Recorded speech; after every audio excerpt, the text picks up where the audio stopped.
I just wanted to check whoever is there on behalf of Sales Tech Summit 2022. Am I audible and clear? Yes, you're audible. Yes. Perfect. Perfect. So it's 11:55 on the clock. You can let me know when can I start.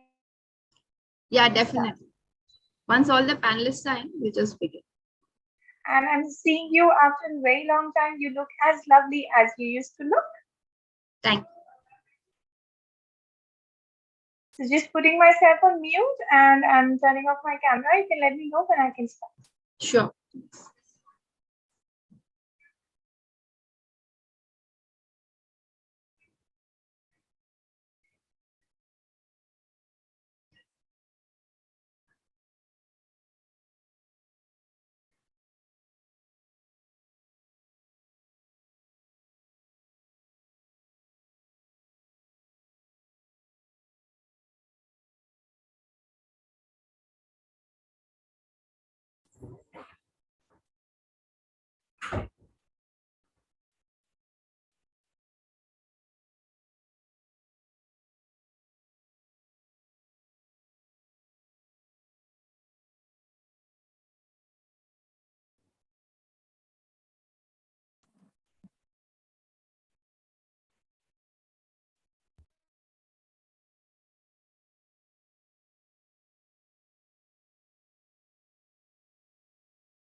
Hi, good afternoon. Can we check that you can hear us? You can hear me or I can hear you? Yes, you're audible. You're audible. Thank you. Yes, Rajneesh, I can hear you too. Okay. Thank you so much.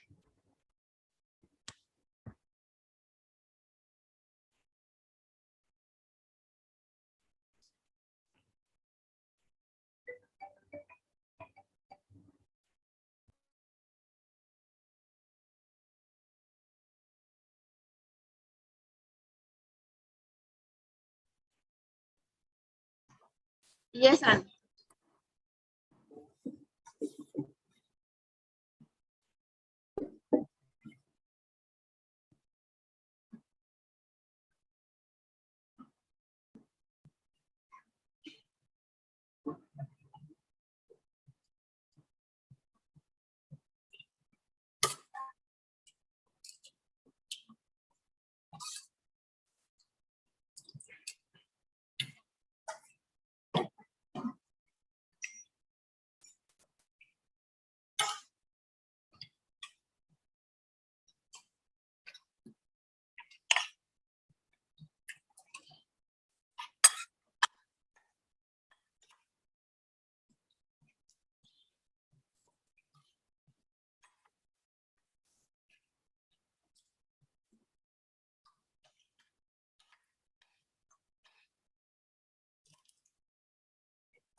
So I would request all of you to turn on your video cameras so that we can check if all of you are clearly visible and audible to us. So if you could turn on your cameras as well as mics. Cool. I can see Anitesh. I can see Mr. Rajneesh. So, Mr. Anitesh, if you could just speak something so we could test your mic. Yeah. Good morning. Good morning, everyone. Good morning, Rajneesh. Good morning, everyone. Hi, good morning, everyone. Hi, good morning, everyone. I can see Manish as well. Hi, Manish. Hi, good afternoon. And I just realized I did not turn on my camera. I was asking for you all the Hi, while. am I audible? Good afternoon, everyone. Hi, Good Sonia. afternoon, Yes, Chetan. Hi. yes, we can see you. All right. Good afternoon, everyone. Let's just wait for a minute for Ashutosh to join. Meanwhile, Manish, if you would like to, have a word with the other panelists before we begin, in case you want to just speak something to them. No, I think, thanks for the opportunity, firstly, and, welcome everyone.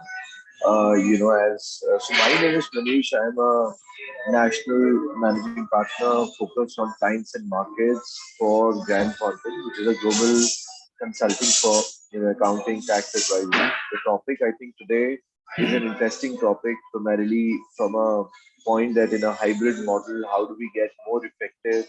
How do we ensure that we align across the firm and continue to come up with better results? So that's the kind of model that we have, or the topic we have. So it'll be interesting to have everyone's view, as I think these speakers also come in from different industries. So it'll be interesting to, I think, understand everyone's views, and then maybe take it to the larger people, so as to give them better understanding and knowledge. So I have a request to all the speakers. Whoever is not speaking can put themselves on mute, and you can unmute yourself while you speak. I think there is some disturbance which is coming from the back. I don't know from where, but Yes, that is why I asked everyone to stay on mute if you're not speaking, and you can unmute yourself whenever you speak. okay, thank you.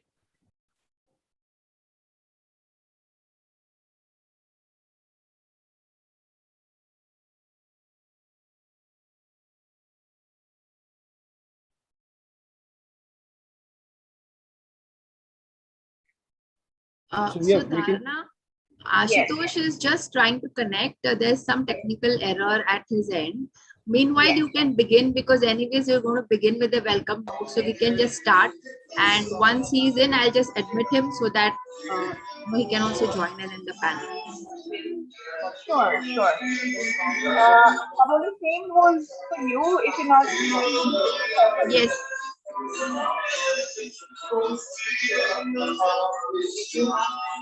there's a lot of noise coming in. Cool.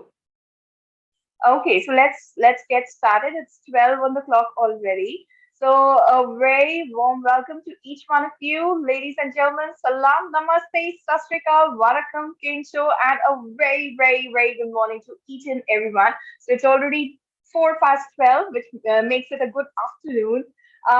This is your host, MC Dharna, welcoming you all on behalf of Kamikaze B2B Media to the Sales Tech Summit 2022. Ladies and gentlemen, it is such a beautiful day, and what makes everything so perfect is the presence of each one of you who has joined us here. So, once again, let me welcome each and everybody who's taken out time from their busy schedules and they have joined us here. I'd like to welcome all the speakers, our moderator for the session, our audience who is watching us live on YouTube. Yes, ladies and gentlemen, we are streaming live and exclusive on YouTube, and so many people across the globe are watching us. And this conference is built exclusively for sales executives. The program includes cutting edge insights from industry leaders and features in depth panel discussions to ensure that you are making most of your time. Well, it is said that technology is best when it brings people together. So it is just because of technology that we are here today communicating, coming live to all of you Today, we live in a technology driven world, which certainly makes Sales Tech Summit 2022 absolutely relevant. So, ladies and gentlemen, who all are watching us live on YouTube, we're going to use this chat box. Like we are going to use this chat box a lot today. So, whoever is excited for today's session, give me a thumbs up in the chat box. Come on. I can see people are watching us already. So, whoever is excited for this session, as we are almost set to get started, give me a thumbs up in the chat box. Come on. Because I am going to give two times a thumbs up because I am like really excited for this one. Really looking forward to this wonderful, beautiful session. The summit gives sales professionals a comprehensive overview of relevant technologies, discusses their potential along the customer journey, and addresses topics such as artificial intelligence, automation, and enablement, which are in the process of fundamentally changing the sales function. Despite all the tech enthusiasm, the Sales Tech Summit also focuses on the roles of humans in sales in the future. So you will be intellectually stimulated by innovators and business leaders as they discuss the current situation, future trends, and innovation. So once again, ladies and gentlemen, a very, very warm welcome to each one of you on this beautiful, wonderful day of the Sales Tech Summit 2022. I have already started receiving thumbs up, which means everybody is really, really excited. So over the next 60 minutes, because we are now going to start with the first panel discussion, I have all the speakers here with me. So over the next 60 minutes, we are going to have intellectual stimulation for sure. There are a lot of good names on the panel today.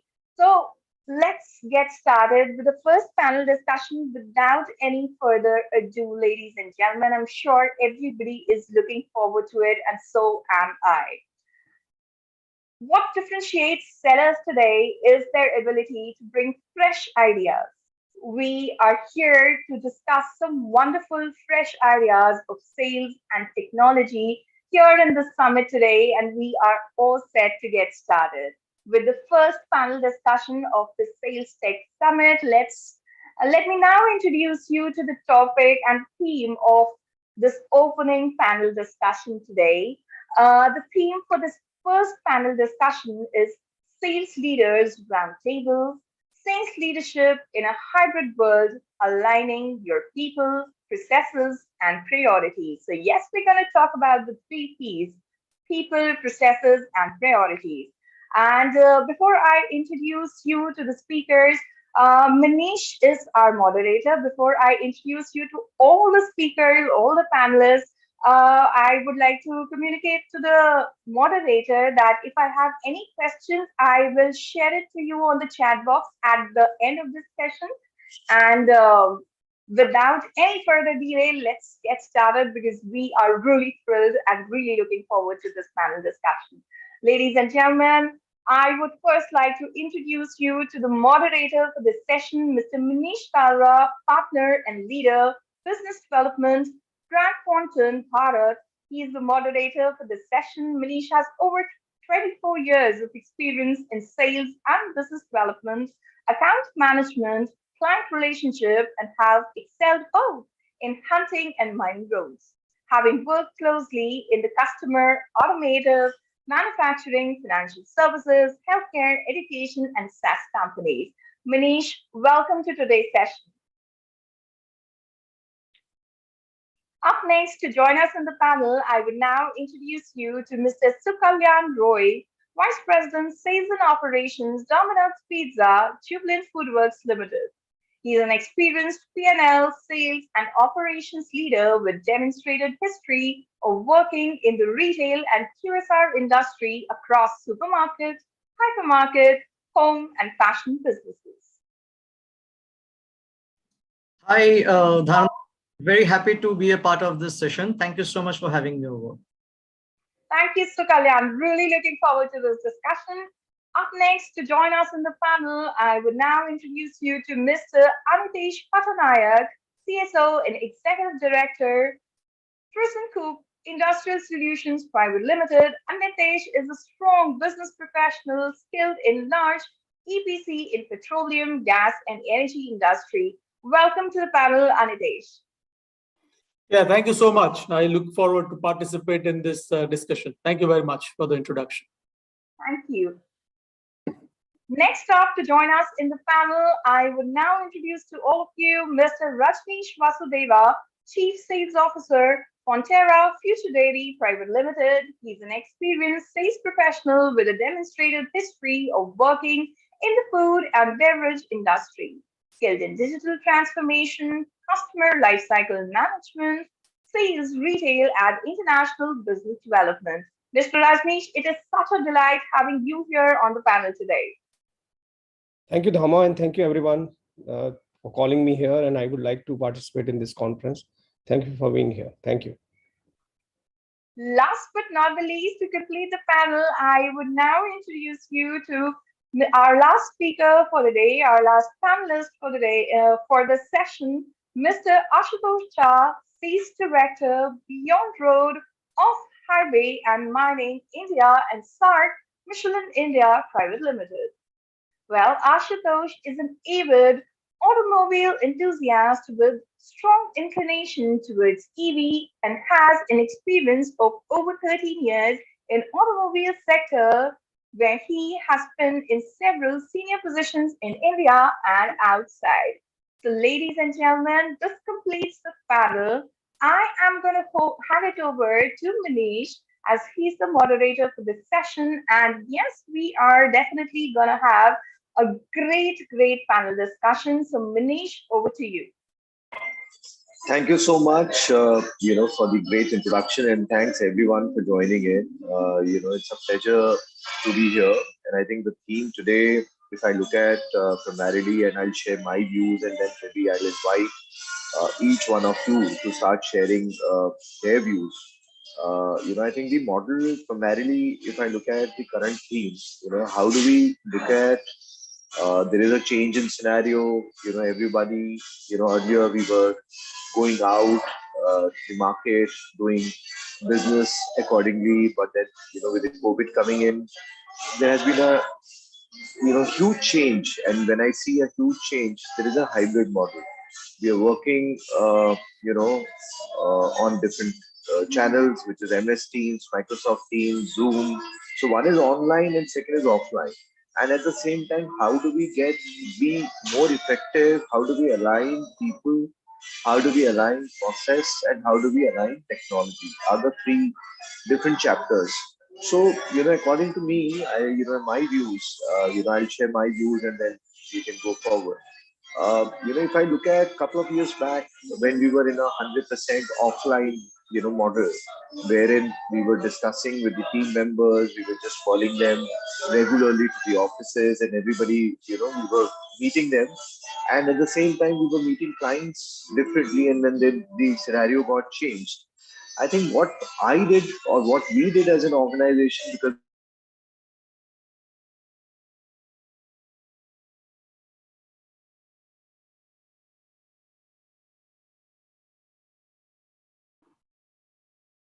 Seems, is it only I'm not able to listen to him or everyone?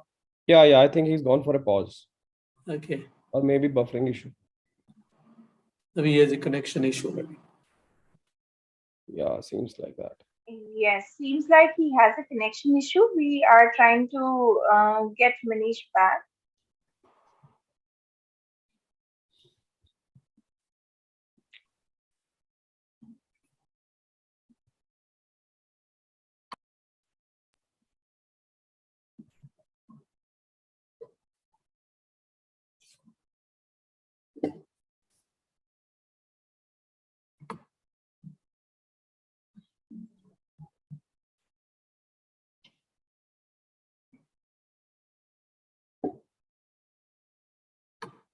the way we are adopting, as an organization, and people can look at that this hybrid model is going to stay. It's not going to change.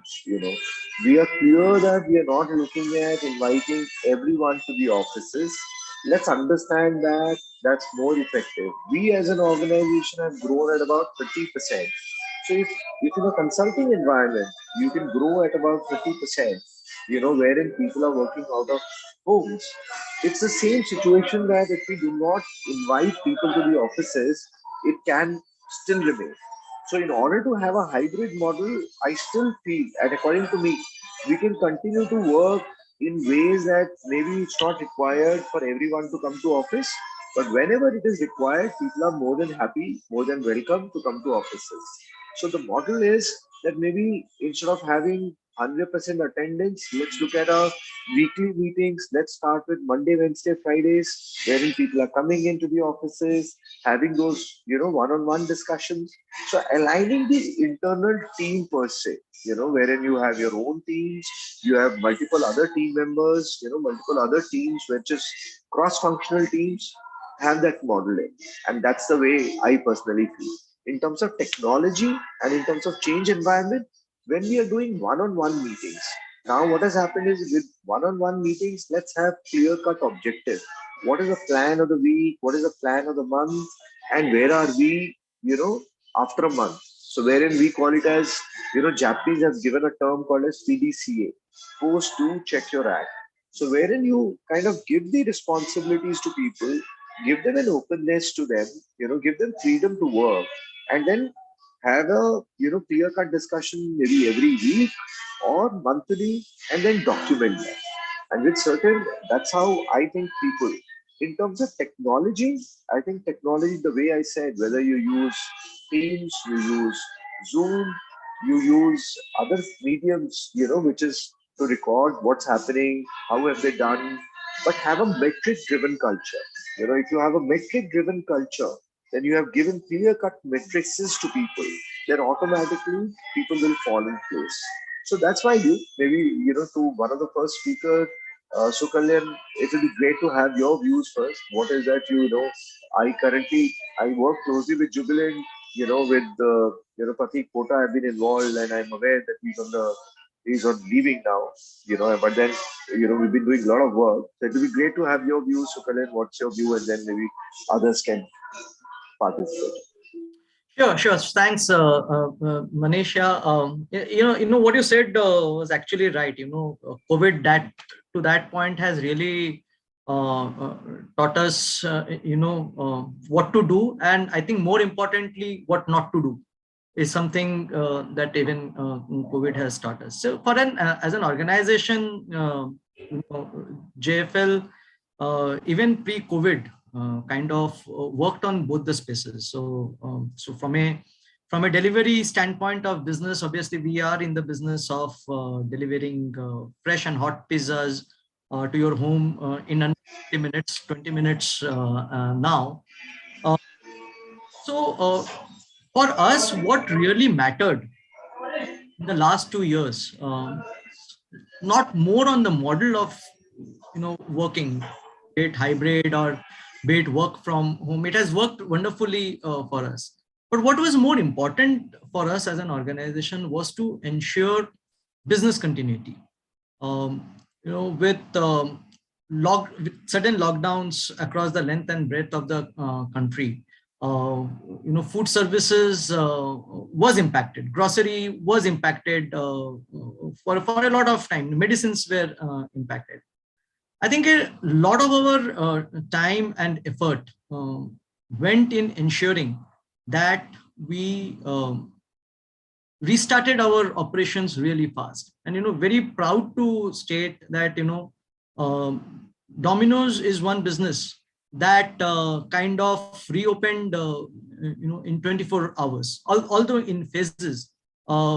We got recognized as an important food service operator. It was an essential service.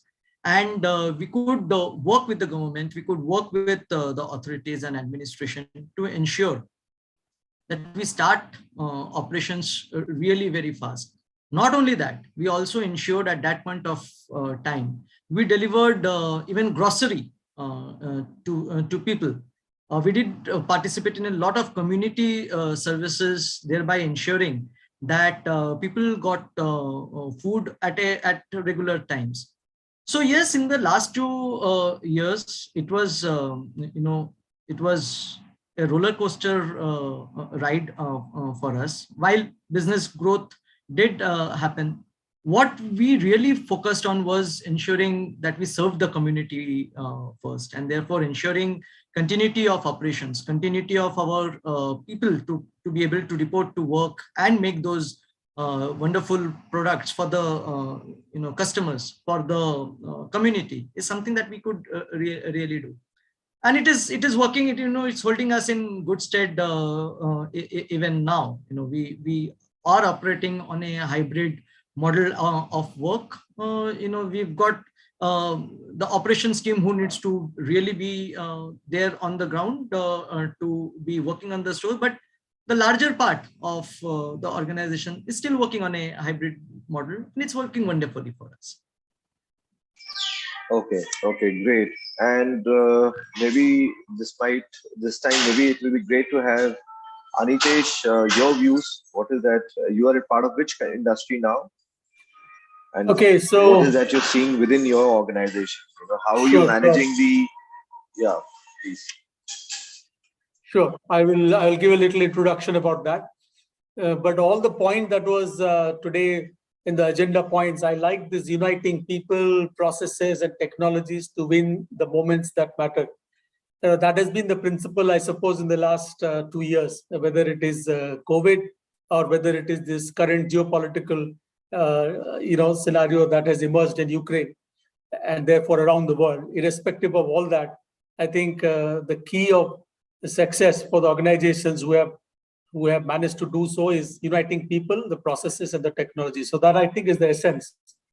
Coming to my industry, I basically am in a EPC industry where we do from concept to commissioning of refineries, petrochemicals, fertilizer plants, power plants, and now we are talking about the green hydrogen, green ammonia, green chemicals, green methanol. So this entire value chain of energy sector, and we are the technology come EPC organization. It's a German-based company, Thyssen Group, and we have the office in India is represented by the Ude House in Mumbai, which is approximately, and of course in Pune. So we are total approximately 1,500 people representing a total population of around 1 lakh around the world. And Thyssen Group is in all kinds of sectors, starting from steel to automobile to bearings to cement to mining to the chemical plant technology to which I belong. So overall, it's a huge. We almost do a 30 billion euro sales turnover in a year worldwide. In India, of course, we are 1,500 and specifically dedicated. My group is specifically dedicated to chemical plants and technology, which we, as I said, from refineries up, the onshore refinery petrochemicals and downstream products.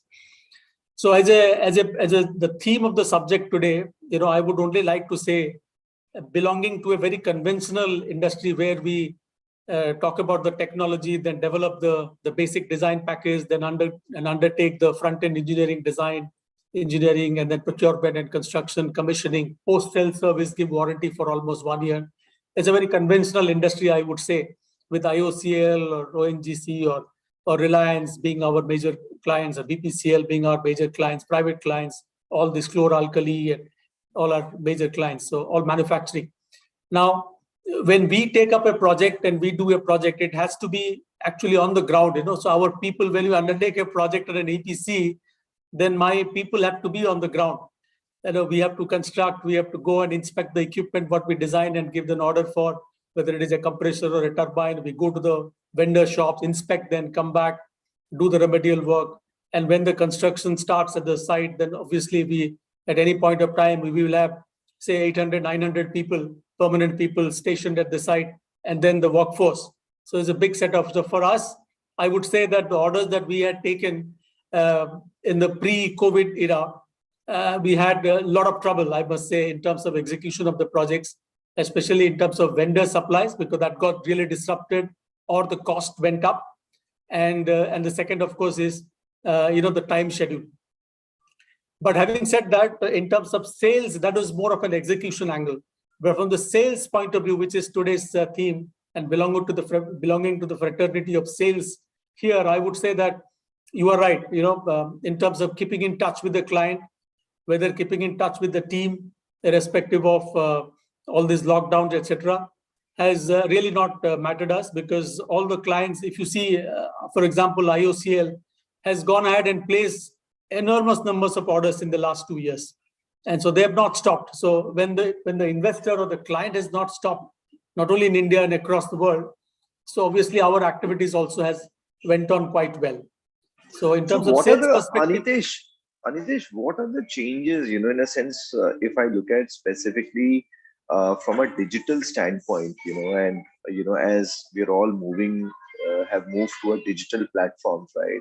Interaction with the internal teams, interaction with the external teams, etc. But, how are we doing virtual selling, So how if we were to look at giving, inputs to the larger sales force, across different industries, what is that, how are you thriving in terms of virtual selling? How are you giving the experiences of virtual selling?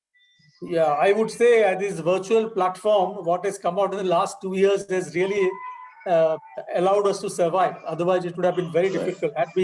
Had we only believed only in the conventional way of physical meetings and covering our clients or my sales force, etc., it would have been extremely difficult.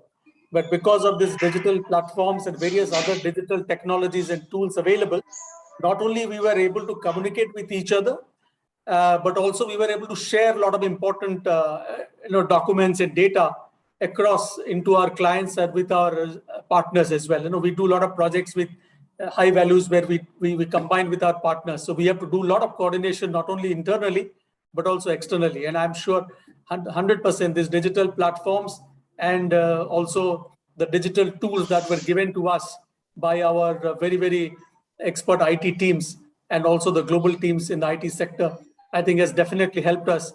And apart from, of course, there is a difference. Whatever we did on this global platform in terms of connectivity, still that physical touch we always missed, because that's something which will never be able to be replaced. Yeah.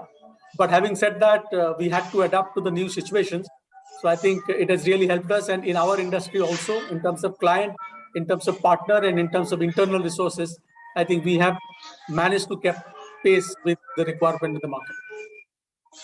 Rajneesh, coming to you, Right. if I look at the changes, so everybody has talked about digital primarily on interaction with teams, with clients.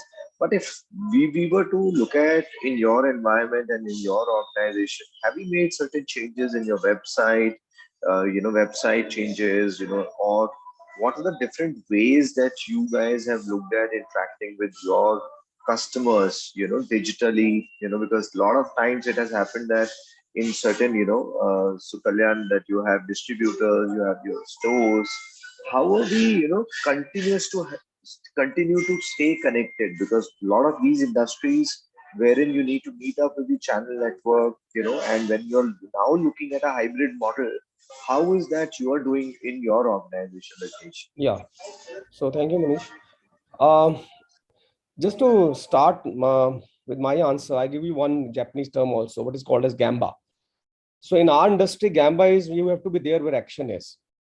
So it means if you see the COVID hit us 2 years back, but if I can recall any of you in your personal life, your friends, your relatives, there was not even a single day when you missed out milk, or even a small raw material, or even a one masala, or even a one flour, or even a newspaper. So though the hybrid culture is coming up, but there are some actions, as rightly said by Anitesh, there are some action which has to happen on ground. So IT can replace on the process part, but on the action part, I think it has to be the physical presence that makes a difference. Yes, the mechanism can change. It is rather than going to the market, somebody's giving you at home. So that's the change which as FMCG industry has come. That's why if you see the most of the bigger players like Big Basket or Geo, and these has platforms have become very big in last 2 years. Okay. And as now Sukanta is saying that they are ready to deliver in the 15 minutes, sorry. So same is like an app, which you can say there's called Blinkit. You get the stuff in 10 minutes. So coming back to your question, Manish, what is happening now is, yes, there is a complete hybrid model. Wherever we are doing some actions on the digitization, but physical delivery is always there. Action on digitization means the salespeople now are digitally equipped. They see the orders on their phone, they see the inventories on their phone, and basis that the models has been built up. And same is the collection model also. So most of the distributors come, the retailers have now tied up with Paytm or any other apps, and they have started, instead of cash, the payments are coming in a digital platform. So that's a bigger change which has come. Obviously, all the sales which you has to have physical meetings, now they are happening on Zoom as we are doing now. Plus also they're tracking. Suppose I'm going to the market, how many calls we are doing. They were happening before also, but now it has more been focused. And the biggest change, I think, which has happened in the last 2 years, the mindset. Remember 2 years back in 2018, even we guys like us, if we say, I will not go to the office 2 days, we will say the sky will fall. We have not gone to the office for 1 year, but nothing has fallen. So I think the mindset shift has been the key dynamics which has helped this change to happen. And I think as a human nature, we are equipped to handle all these crises. And thanks, as Nitesh has rightly said, IT plays a bigger role and in making all these hybrid models successful.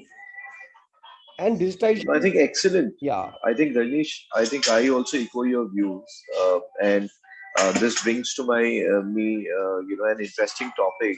Primarily, and you talked about one of the learning, but let's look at what have been our major learnings over the last year or two. And maybe I'll request Ashutosh to start with, but before Ashutosh, you jump in, I would also talk about, so one of the learning that Nish mentioned is about that, changing the mindset. So first is mindset change of individuals, that if they're not coming into office, and hence the work will not fall, and work will continue to happen. So I think one of the major learnings, according to me, also has been that one is a change in the mindset. Second is getting adopted, to the new culture, wherein if I look at my previous, I've spent 10 years with Ernst & Young, and prior to GT, primarily when we used to do client meetings, we used to look at maybe on an average 2 client meetings a day, right? If I have to meet up with clients, because these are physical meetings, and looking at 10 meetings a week, right?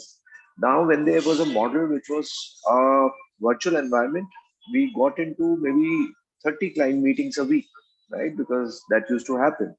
Now, with the change in the hybrid model, now we are doing lot many physical meetings, and as Rajnish and Anitesh, both of you mentioned that one is, it's also where you have to be there where action is. So for example, if I were to go out and meet clients, like for example, yesterday I met up with the CFO of Bira.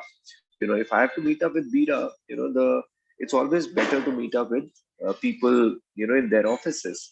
So in the hybrid model, the learning has been that maybe I may not want to do 30 client meetings, but you can still work around 20 client meetings a week, and you can choose which ones you want to do physical, which ones you want to do, on a virtual environment. And so for me, I think this is a great learning, and getting into this now hybrid model. And now maybe Ashutosh, would be great to understand what has been your main learnings in the last year or so, and what is that we could do better.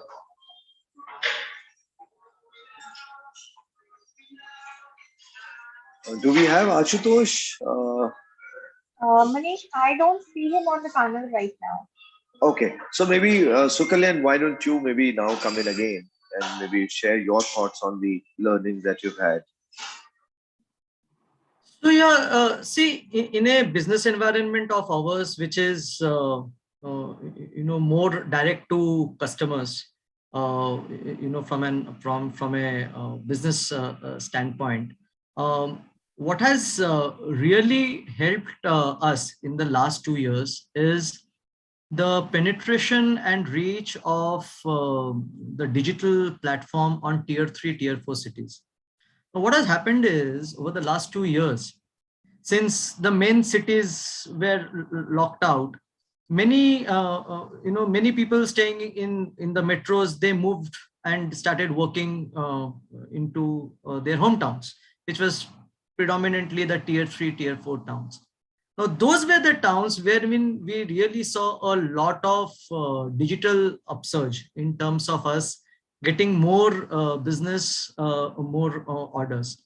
Not only that, and because our people were also working, in the tier 3, tier 4 towns, we, nothing stopped from a business standpoint. We could connect with our teams regularly, while people who were needed to be on ground in terms of delivering products to the end users were obviously there. But then from a strategy standpoint, from an execution standpoint, we could connect more even when people moved to their hometowns.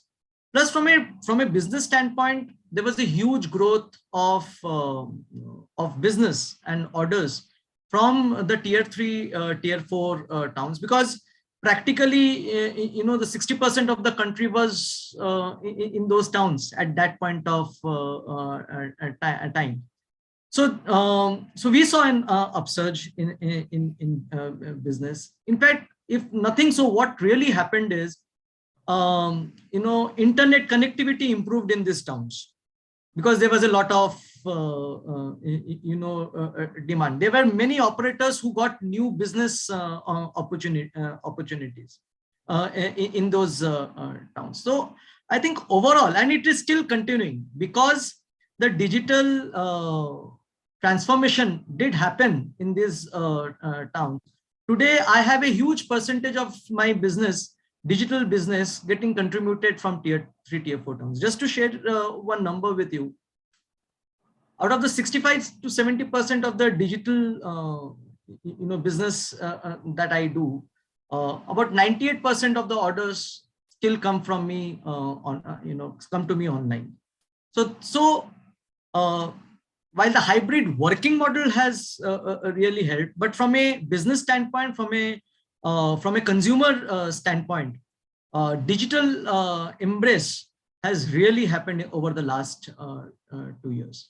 So that has really worked for us. No, I think so in terms of the I think change which Rajnish started, or learnings. I think one is mindset change. Second is in a hybrid model, you are able to reach more people, more clients in a hybrid model vis-a-vis the earlier plan. And I think Sukalyan talked about primarily that because of the digital embraced by the lot many people, the digital channel, which kind of kicked off, or maybe, looking at an e-commerce platform. And today, I think I work very, very closely with lot many e-commerce companies. You look at a company called Dealshare. Dealshare as an organization is valued at about $1.7 billion. And it's in the likes of Big Basket, Grofers, etc. Yesterday I was with a CISO of Blinkit, Blinkit, which is a Grofers, and they are merging with Zomato, and Zomato has already got listed, right? And Blinkit, if you see the kind of model that they had, and deliveries, I think third learning is that get closer to your customers. And how will you get closer to your customer is that they have opened, they have set up hubs near to the customers, and they are able to deliver the products in a span of 10 minutes time. And so initially they looked at a lot of customer acquisition in this spree because people were wanting to order online, they were not wanting to go to markets. And in a hybrid model, when they are closer to the customers are still preferring to order online. Having said that, Blinkit has been gaining, and now they have started to monetize, wherein they have introduced delivery fee like 8 rupees, 9 rupees, 15 rupees, depending on the order value, etc. So that's another, fourth learning that I would say. Any other views, Anitesh, that you have specifically, or your learnings over the last year or so? See, the other benefit that definitely has happened as an industry and from the environment point of view is that we have managed to reduce the consumption, for example, during the COVID time, consumption of energy, in terms of the fuel consumption, especially for the flying. Since all the flights across the world were all put down, therefore the amount of energy and therefore the amount of emission of carbon dioxide to the environment was substantially reduced. And that's definitely is a big benefit. And all the organizations were big organizations where people were rampantly traveling from one place to another. I think they saved the company not only saved in terms of the bottom line, but also in terms of time, which was more productively used instead of going from one airport to the other and then in the car and so on and so forth. So I think that was a definite benefit as an overall industry and mankind.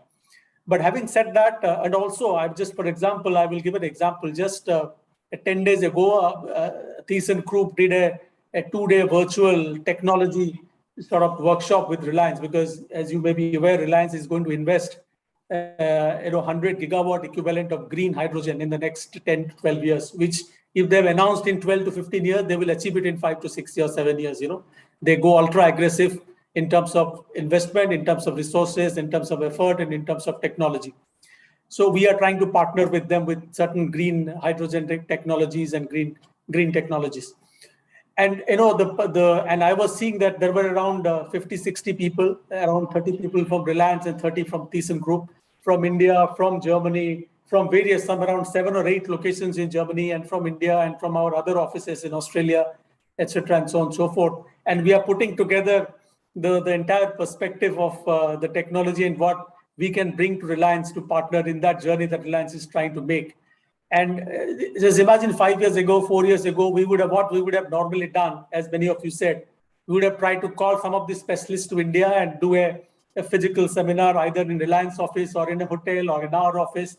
And so there were so many disadvantages. First of all, the logistics, the money, and also, the specialists, only you can call them so much, maybe 3 or 4 people. Whereas today in that seminar, there were 20 specialists sitting at different locations and all speaking right from the horse's mouth, not through and through, So, and that was a very effective and overwhelming seminar. And this is where the advantage, that example that I wanted to give. Having said these advantages, I would be also a little devil's advocate, at least belonging to an industry that I belong to. I always believe that there are certain things in a physical environment which cannot be replaced by the digital means, at least today or maybe in the near future. Maybe in the long term, 10 years down the line, 15 years down the line, the technology will evolve and new digitalization will happen. And therefore we can, although we are calling it virtual, but actually we can feel each other, we can touch each other. Maybe, 20 years down the line, that kind of technology will be available. But today, I think still there is a big element of physical interaction that is missing when we are talking and depending on the digital part of it, although it has allowed us to survive. But I think whether going forward, once we are completely free from COVID and restrictions and things like that, whether we will remain in this kind of business model or we will go back, at least industries like us, whether we will go back to a conventional way, and maybe 70-30, 70% still will be physical and 25-30% could be on digital. Probably that's the scenario I'm looking at. But one more question I have for Sukalyan, maybe, when we are talking about 20 minutes delivery, 15-minute delivery, it's an out of the context question. But how much focus are we giving on the safety of these people who are involving in this logistics cycle, And I see them in the signals, whether it is in Mumbai or in Delhi, and I sometimes worry whether they really are concerned about their own safety when they drive these bikes and go and deliver in 20 minutes, 15 minutes, and so forth. It's an out of context question. No, it's a great question, and I think Kalyan, we should you should put your thoughts. It's a very important. It's a very important. Let's move to the another topics, Kalyan, and I think there what should be our new strategies? I think if one of the topics that you kind of and as Anitesh mentioned, that primarily this is one is that the new normal is going to stay, and we might not revert to the 100% to the old thoughts, but as Anitesh mentioned, and I think a lot of industries will definitely want to revert to the old model. So looking at the sales leaders, what should be our new set of strategies, right? What should be our strategy to continue to manage the hybrid model, be more effective, have better sales volumes, continue to grow at a very exponential rate, look at your bottom lines, which should continue to grow, reduce your overheads, right? uh, what should be our strategies or new thoughts. So if I kind of if I were to kind of sum it up or look at my thoughts, one, the way I said, remote selling is going to stay, remote working is going to stay. These online channels of work, meeting clients, meeting internal teams, meeting stakeholders is going to continue to stay, right? Travels, have obviously reduced. We may not revert 100% back to normal, right? As an organization, we have taken a thought, we will never revert back to 100% from office. We have, so as per me, my strategy will be that we should give people an opportunity. And as Rajneesh was mentioning, that sky will not fall if I don't, people don't come to office. And that's what we kind of witnessed. So having said that, there is a concept that we are looking at, is that giving people work from anywhere concept, right? You want to work anywhere, you want to work in an office, you want to work remotely, because you've got used to a new atmosphere, you've been closer to your family, your people have, looked at going down to their hometowns. Having done all of this, the businesses have skyrocketed, right? 30, if in a professional services, we have increased by 30%. Yesterday, I was with an insurance company, life insurance company. He said we have grown at about 25% on our revenue stand. So when we give work from anywhere concept to employees, what we are telling them is that if you want to take a work from anywhere, then your salary gets reduced by 10%. You take a hit by 10% in your salary. We also tell them that you may not be able to grow at that rate, right? Because it's not a hybrid model you have adopted for a work from anywhere concept, which we are happy to provide to you. You will stay closer to your family. Your growth may not be at that level, but we are happy to have you in the organization, and your salary will get maybe reduced by 10%. So that's one concept that we have started. Second concept is work from home, right? Which is a hybrid model, right? Today, let's take Anitesh and me, our colleagues. Anitesh reports into me. I tell Anitesh, you can work from home. But at any given point of time, when I call Anitesh that he has to report to office, within 24 hours, he should be reporting back to office. So he may be working from Jaipur, he may be working from anywhere in India, but he should be coming back to office. So that's a strategy specifically for employees, is what we are offering and we are looking at. But would be great to have everyone's thoughts. Maybe let's start with Rajneesh. What's your view? What are the new strategies that you're looking at, whether it is people, whether it is process, technology, clients, stakeholders, vendors, suppliers? Great to understand new strategies. Okay. I think, Manish, this question what you've asked, I don't think there is one answer to every industry. Absolutely. The strategy will vary from industry to industry, because some industry requires a physical presence, that, like Anitesh said, it's a manufacturing industry. Like in FMCG, it can be hybrid, maybe 50-20% hybrid, but 80% it has to be physical.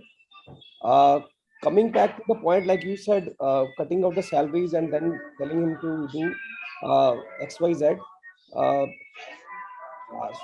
Maybe I will not be the advocate of that strategy on that front. But keeping FMCG in mind, because I'm from the FMCG industry, I think what we learned in the FMCG industry in the last 2 years is how we optimize our cost. That's the first part. And second is new ways of doing business.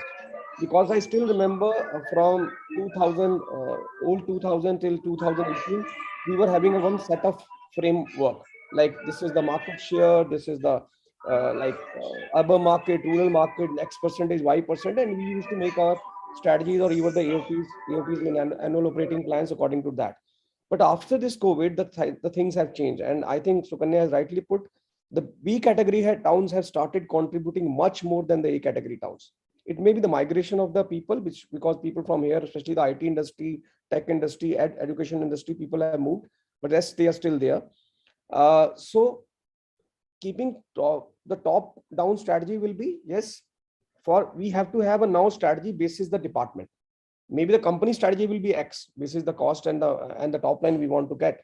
But for the IT people, we can have this strategy. Yes, you can work from home or on any location, as you've said, but you have to be present in next 24 hours or 48 hours. But basis the sales team and basis the marketing team also, then digital guy can have you can say offshore arrangements, but obviously not the other guys. So I think the FMCG industry now will be putting more focus on the product quality, because now that quality has to be visible on the digital platforms where the customer has to react on the product, not even feeling it, but what we actually are conveying. So the taglines and the trust messages what we are giving in the marketing platform made a huge impact, rather than before 2 years back where customer can go and see and feel the product. I think that's a major shift which has to become in the FMCG industry. Obviously he's liking some products and going for product without tasting is also, or even not even touching it. So that's one shift. Second, optimization of the manpower and the resources. Like previously we used to spend maybe X amount in the marketing which is on the ground. Now obviously it has shifted to online channels. And last but not the least, people has to be tech savvy. I think the huge impact has to go on the training platforms, because in FMCG industry, if you have the sales force down the line which are not tech savvy, okay, so there has to be investments in any companies to have a training modules which will make them tech savvy, because if they are not tech savvy, you will not get the end results. I think these are the three or four pillars has to be done in the Excellent, Rajnish. I think maybe Anitesh, over to you. How about you? What your views are on the new strategies that we could look at adopting to become more successful? You're on mute, sir. Yeah. So again, I will restrict myself to my industry. How we are trying to do, and how we are going to. We have no choice but how to go about.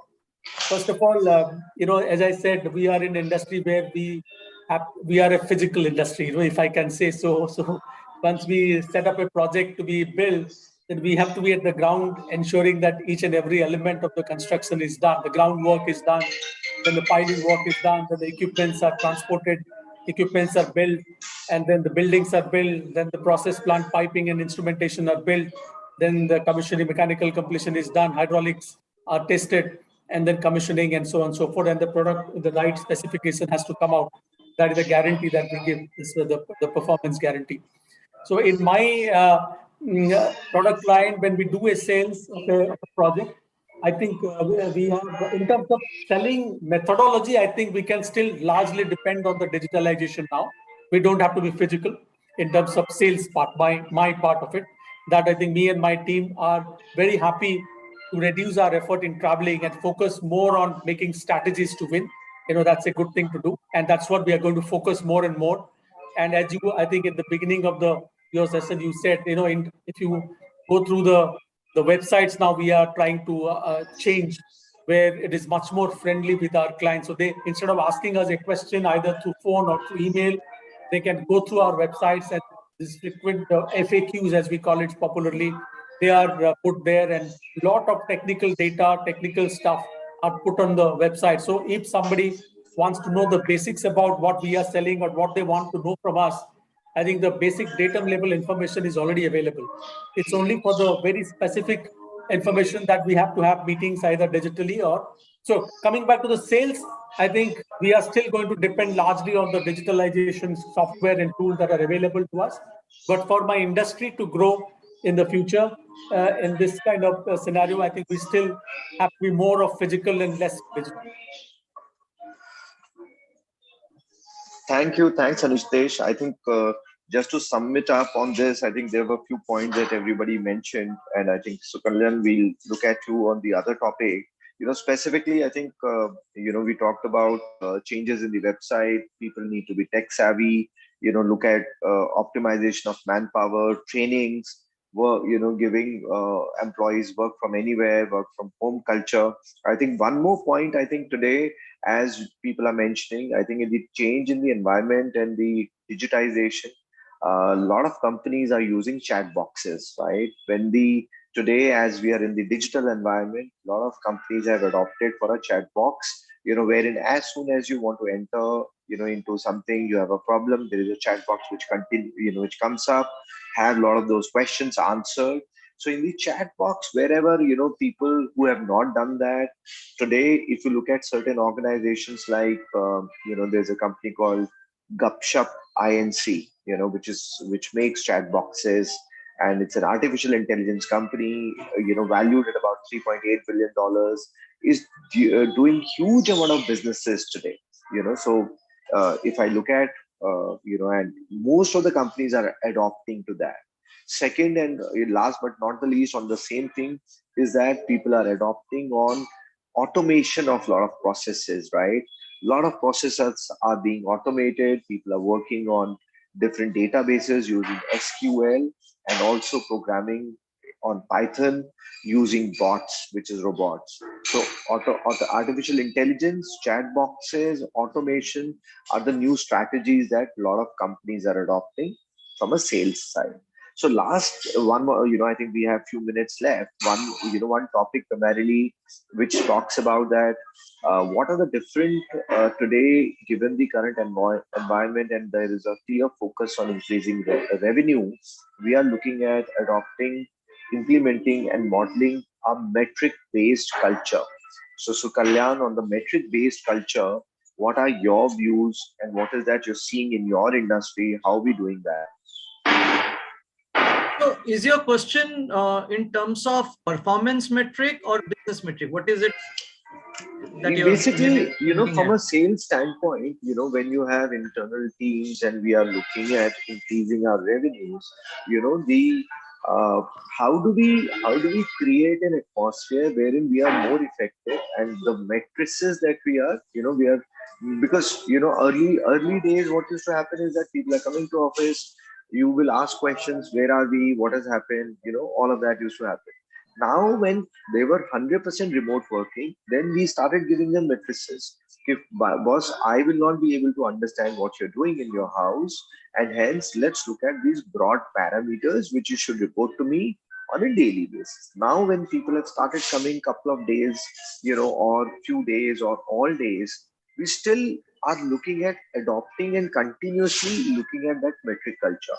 So I'll give you my parameter, my perspective. So on this specific point, what I am seeing in the, primarily in most of our, in my organization or most of the other, organizations in the different industries, we are now clearly saying that these are the matrices that you need to look at, and we will have those reviews happening with you maybe once a month. And then we'll document those, where are we on that, what has happened, and hence we can improve our performances. For example, Sukalyan, let's take that you have a individual who is handling a North territory, and you've given a metric that in a month's time you need to meet up with, let's take early days were 20, now 30 customers. So you've given a task to him. That's how he's looking at and connecting, and that's why we are kind of moving up the ladder. So so what has happened better is over the last 2 years, we've actually moved from a KRA culture to more of a KPIs culture. That has really made performance measurement metrics much more sharper. So for my business, how I'm treating the customer is actually equating my own performance. So the net promoter score that I get from an end user of my product actually tells me how I'm doing in my own area of work. But what we really do is a lot of the customer measurement metric is what we equate when we do our own performance metric. So it is more to do with operational KPIs of how many percentage of orders you've delivered in say 30 minutes, how many percentage of detractors or promoters you've got, when people have used our services. Plus, obviously, in terms of optimization of resources, optimization of the manpower cost, because a lot of our manpower works on a variable metric. So how have you really looked at all these metrics for the consumer and got scores has really benefited us to measure our own performance metric. At the end of the day, Sure, sure. actually is measuring my own performance. So No, it's I think very transparent. thanks for your inputs. I think we are on the verge of, I think it's already one, and we've covered. I think it was a very insightful discussion, and I think I must say that all of us, all of you had a great views on how we need to look at. And I think Anitesh mentioned about being in a physical industry. Rajneesh also talked about change of mindset. And Kalyan, you definitely talked about change in the environment and working on how do we ensure that we deliver things in a span of 10 minutes to 15 minutes vis-a-vis a 30 minutes to a 45 minutes. So I think it's a great discussion, and thanks everyone for joining in. Look forward to connecting offline with all the audience, with everyone, and being connected. Thank you, everyone. Stay safe. Thank you. Keep selling. Be successful. Thank you. Manish. Thank you. Thank you so much. Thank you so much. Thank you everyone for joining. Thank you.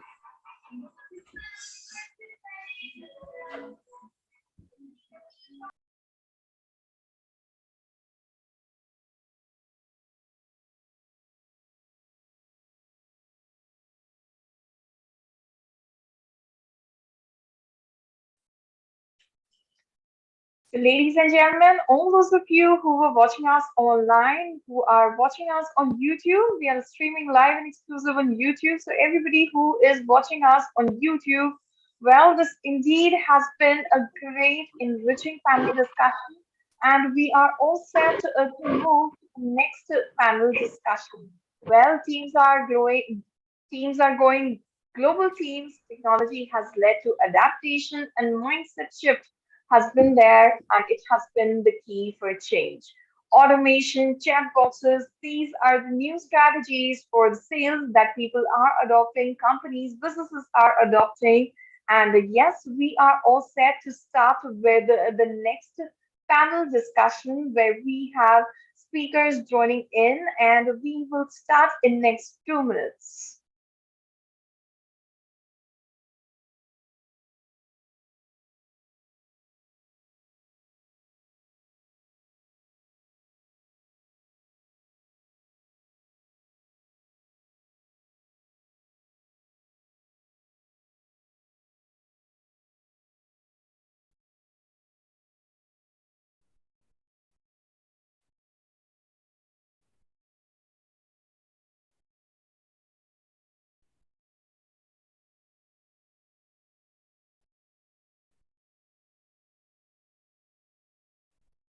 So I have all the speakers with me, almost all the speakers. I would request everybody to turn on your cameras and unmute yourself so we can test the audio and video for all of you. Right, audio. This is audio check, Krishna Gopal. Hi, Reshma. Yeah, good afternoon. Hi, Rishma. Pleasure having you here. Thank you. Yeah, hi, Anand. Hi, Vimrendra here. Am I audible? It is a little muffled. I can hear you, but a little muffled. Can you speak up a little bit more? Is this better?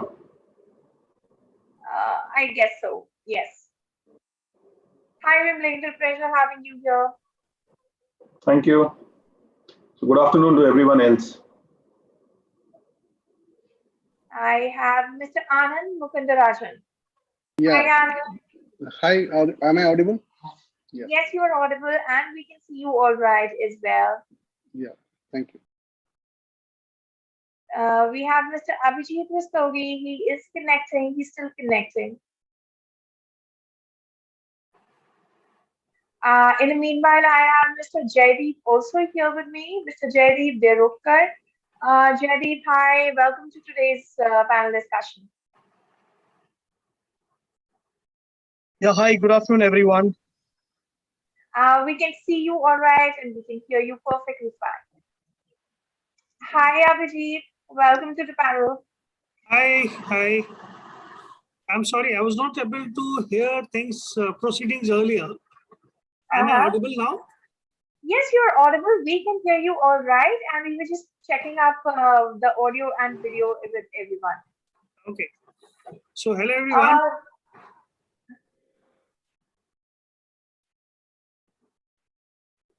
So a very good afternoon, everybody. We have the complete panel. We have the entire panel here with us, and we will be starting in a couple of minutes. In the meanwhile, Mr. Krishna Gopal, if you have anything to speak to the panelists about. No, I think let's not, unless they have something to say, I have been fairly prolific trying to communicate via the WhatsApp group, both video as well as the voice as well as written. I think we're all fairly experienced people. We'll play it by the ear. Unless you have to add something, Reshma, Jaideep, Anand. Anand, I spoke this morning, just traveling, we just got back. And Vimal, of course. Vimal is home team player. He's Mahindra too, right? So am I. I think we'll just get rolling, yeah. Abhijit also went off the video. Okay, so I think we can get started.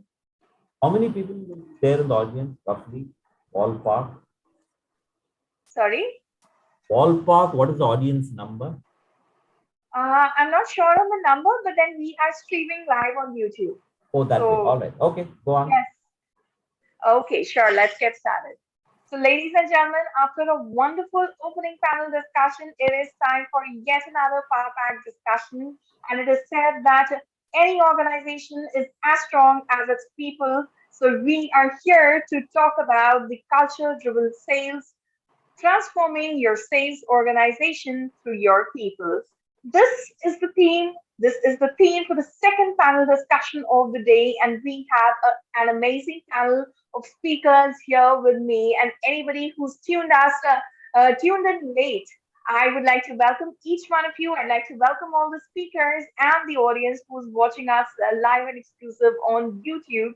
So, ladies and gentlemen, without any delay, let's get started with this wonderful panel discussion where the theme of today's session is culture-driven sales, transforming your sales organization through your people.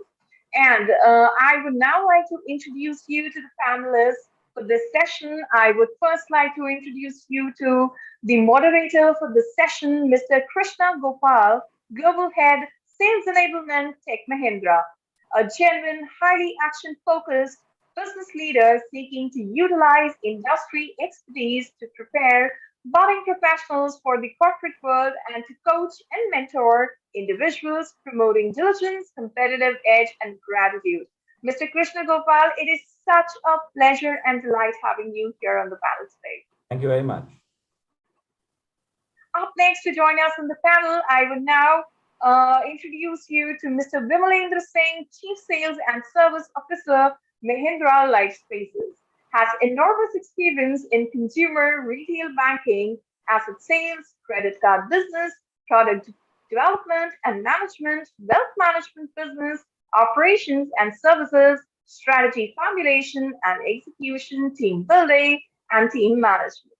Welcome to the session, Vimalendra. Thank you. Thank you, everyone.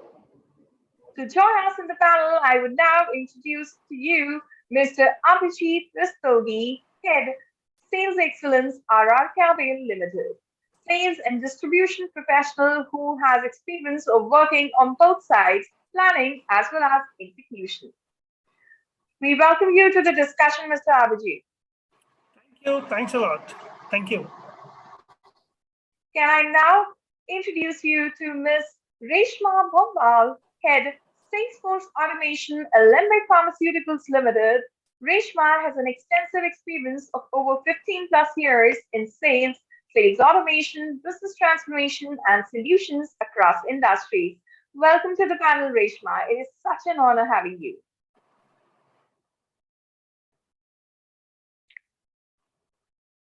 You're Join muted us. if you're trying to say something.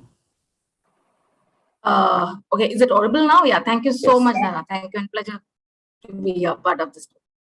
Thank you. Up next to join us in the panel, can I now introduce you to Mr.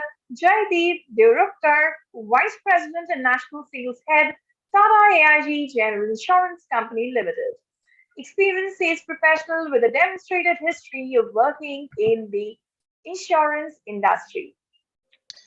Thank you, and happy to be in this panel with such eminent people around to to join this discussion in a.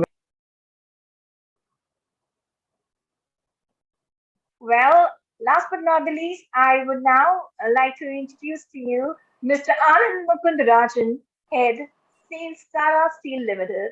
Anand has over 27 years of experience in sales and marketing, global operations, strategic partnerships, budgeting and forecasting, business development, consumer relationship management, and team management. He is proficient in maintaining effective business relationships with consumers and ensuring quality and service norms to achieve greater customer satisfaction and business retention. So, ladies and gentlemen, this completes our wonderful power-packed panel, and we are really looking forward to the panel discussion over the next 60 minutes. So, I would hand over it to the moderator for this session, Mr. Krishna Gopal, and Mr. Gopal, if we get any questions, I would send them to you over the chat box at the end of the session.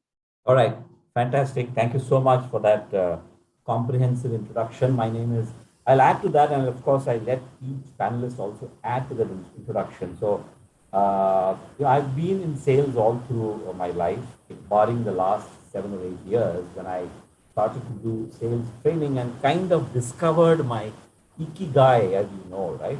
Something that you are, you're born to do kind of stuff. Most of us don't find that in our lifetimes. I was happy to and blessed to be able to find that. So I've been doing this for the last about 8 years now, sales training, mentoring, coaching, and that's my love. Now, sales is such a vast and at the same time a topic that is controversial. I do a lot of hiring, right, from the top MBA school and every other place, and everybody only wants to do marketing, strategy, and consulting, and business analysis and stuff. Nobody wants to do sales, right? And really, if you see, there are not many sales institutes anywhere in India for sure. I don't know for a fact. Maybe I have a business opportunity there. But if you go to the US, there's a sales institute in Chicago. There is one in Dallas. Otherwise, there are no sales institute. You don't get trained. Of course, there's a Times School of Sales, something. But there is no, MBA equivalent of a sales institute. And whenever I get a chance to address a large audience, I always bring this topic up. I work for an IT company, like 140,000 people, all IT, young, average age about 28. And then when you go into an audience and say, who in this audience wants to do sales? Right? Very few hands go up. Right? In a 40 people audience, and few people will do that. And the rest of them are very, very Aryan about it, right? They're saying, no, that's not what I want. Because sales has an element of the unseemly. People who will push against your desires, the schmoozers, and so on and so forth, okay? So, but I want to make a point here that every human being, you, me, everybody, the audience listening, every human being is born a salesperson. From the time you rolled on the floor to get a toy that you wanted, to the time that you went to your mom or dad asking for more pocket money, to the time you're trying to say something, Abhijit? Yeah. To the time you went to your mom and wanted to do a night out, or to convince your dad to marry that boy or girl, right? Wherever you are, right? Even in your work, you're selling. selling your ideas, selling and handling objections, right? Appraisal is the best time. Appraisal is the best time. Have you seen appraisal? Have a big form. Out of 5, you rate yourself 5, 5, 5, 5, 5, 5. Let him decide to make it 4 or 3. No, you're the Mr. Perfect. So everywhere we are selling. So let's not forget that, right? We are selling. We are born salespeople, and I'm so delighted that this forum has been created and a day has been given entirely to the selling function. And so there is a hell of a lot of experience here. Let me quickly recount.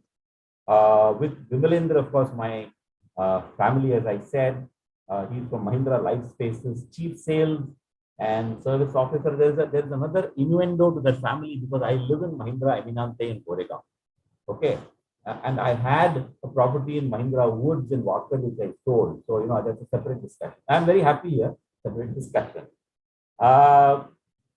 He's also done banking work, okay, in the Middle East, India, the US. So that's another connection because I spent the last 8 years of my life before I came into sales training in the Middle East region. So I know that region pretty well.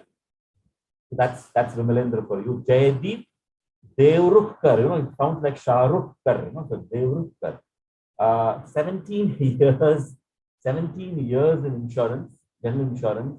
Presently, Tata AIG, I have an insurance policy there also. Largely an Indian salesperson, the toughest market in the whole world, right? The toughest market to sell in India. I have a joke on that, right? The MSA is called Master Services Agreement. In India, it's called Master Slave Agreement. Very difficult to sell in India to Indian customers. And you must be the best. Like, once you're driven in India, you can drive anywhere. It's like that. Sold in India, you can sell anywhere. Reshma Bhombar, I hope I got that spelling right. Alembic, she says that I am actually an insurance person who now drifted into pharma, kind of, right?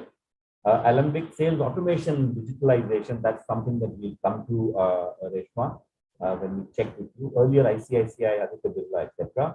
Abhijit Rastogi, RR Cable. I mean, I don't know how, it sounded like cable, the spelling went wrong, but RR Cable. So I don't know what to do. When I talk about it later. Channel sales, that's a very, very different area that we bring. Channel sales, different velocity, meeting different kinds of people. I don't know whether you travel up country, those small towns, but I'm sure you do because FMCG, Bajaj Electrical, Cabin Care, L'Oreal, you have to go to the small towns and so on and so forth. So phenomenal. And of course, the last is Anand Mukundarajan. Started off at Tube India, Bhushan Steel, Tata Steel. He's a commodities guy. Again, a different business, right? Commodity sales means you cannot differentiate really. My steel is better than your steel. It's very difficult. You have to sell on other stuff. So with that initial comment and along with the enhanced introduction, I would like to go one-on-one, one by one rather, with each of you. And on this topic of culture of sales, which I've broken down as unlocking the power of employees, culture change to make the organization more salesy, technology. So the other gentleman I spoke about who obviously digitalization, etc., technology, and of course the fact that sales is a team sport. So with that as the basis, can I request, let's say, Vimalendra, because obviously Mahindra will be partial to them. So Vimalendra, and he's also left on the screen. Mahindra, Vimalendra, would you like to launch off and maybe take 3 or 4 minutes? You're frozen, or is it my network? Yeah, you're fine. You're fine. We are able to see you. We are able to see Mahindra at the back. Happiness. So thank you, KG. It's thank you for this wonderful introduction and welcome to all the panelists. And it's so nice to be connecting with you. Though the funny thing is, when it was COVID and then we were actually working from homes, the network seemed to be much better. Now that everybody is back in office, the network is creating more problems. So, so I guess the bandwidth needs to go up. I kind of echo the sentiments which KG mentioned, in a sense that when you go for hiring into the campuses or the colleges, there's so much less glamour attached with sales. And there's so much more glamour attached with, say, marketing or strategy, because people, probably the younger lot passing out of the college, thinks that in the next 5 years doing strategy, they'll become the CEOs. And then the reality hits after 5 years that it's not going to happen so soon. and the reason I can say that is when I passed from IIM Ahmedabad way back in 2002, even I thought the same way. And we are still waiting to become a CEO still. So that was on a lighter note.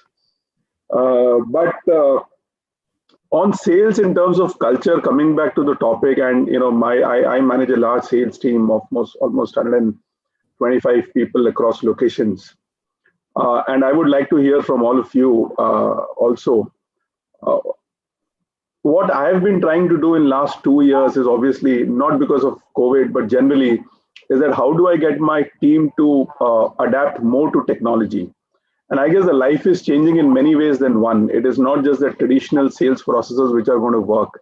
The level of awareness that the consumers have, and I can talk about both banking and reality when you purchase a house, the equation is not uneven now. The consumers are very well aware. They're aware about regulatory guidelines.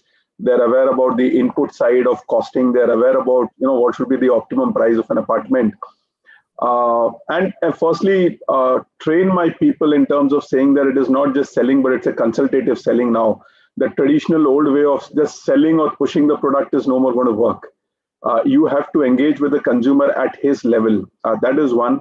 Adopt more technology, because people frankly spend so much time on the apps or on the YouTube or on the mobile that how do I build capability in my sales team members that you can sell an apartment without meeting in person? How can you do it over a Zoom call like this?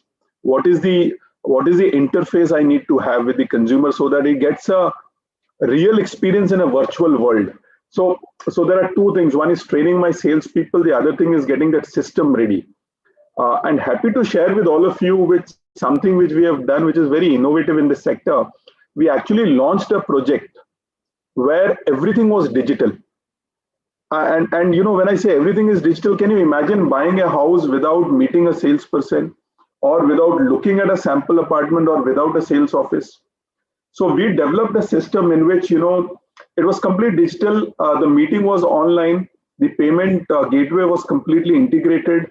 The signature was replaced by OTP verification. And the application form was auto-populated, and then it went into the mailbox of the person.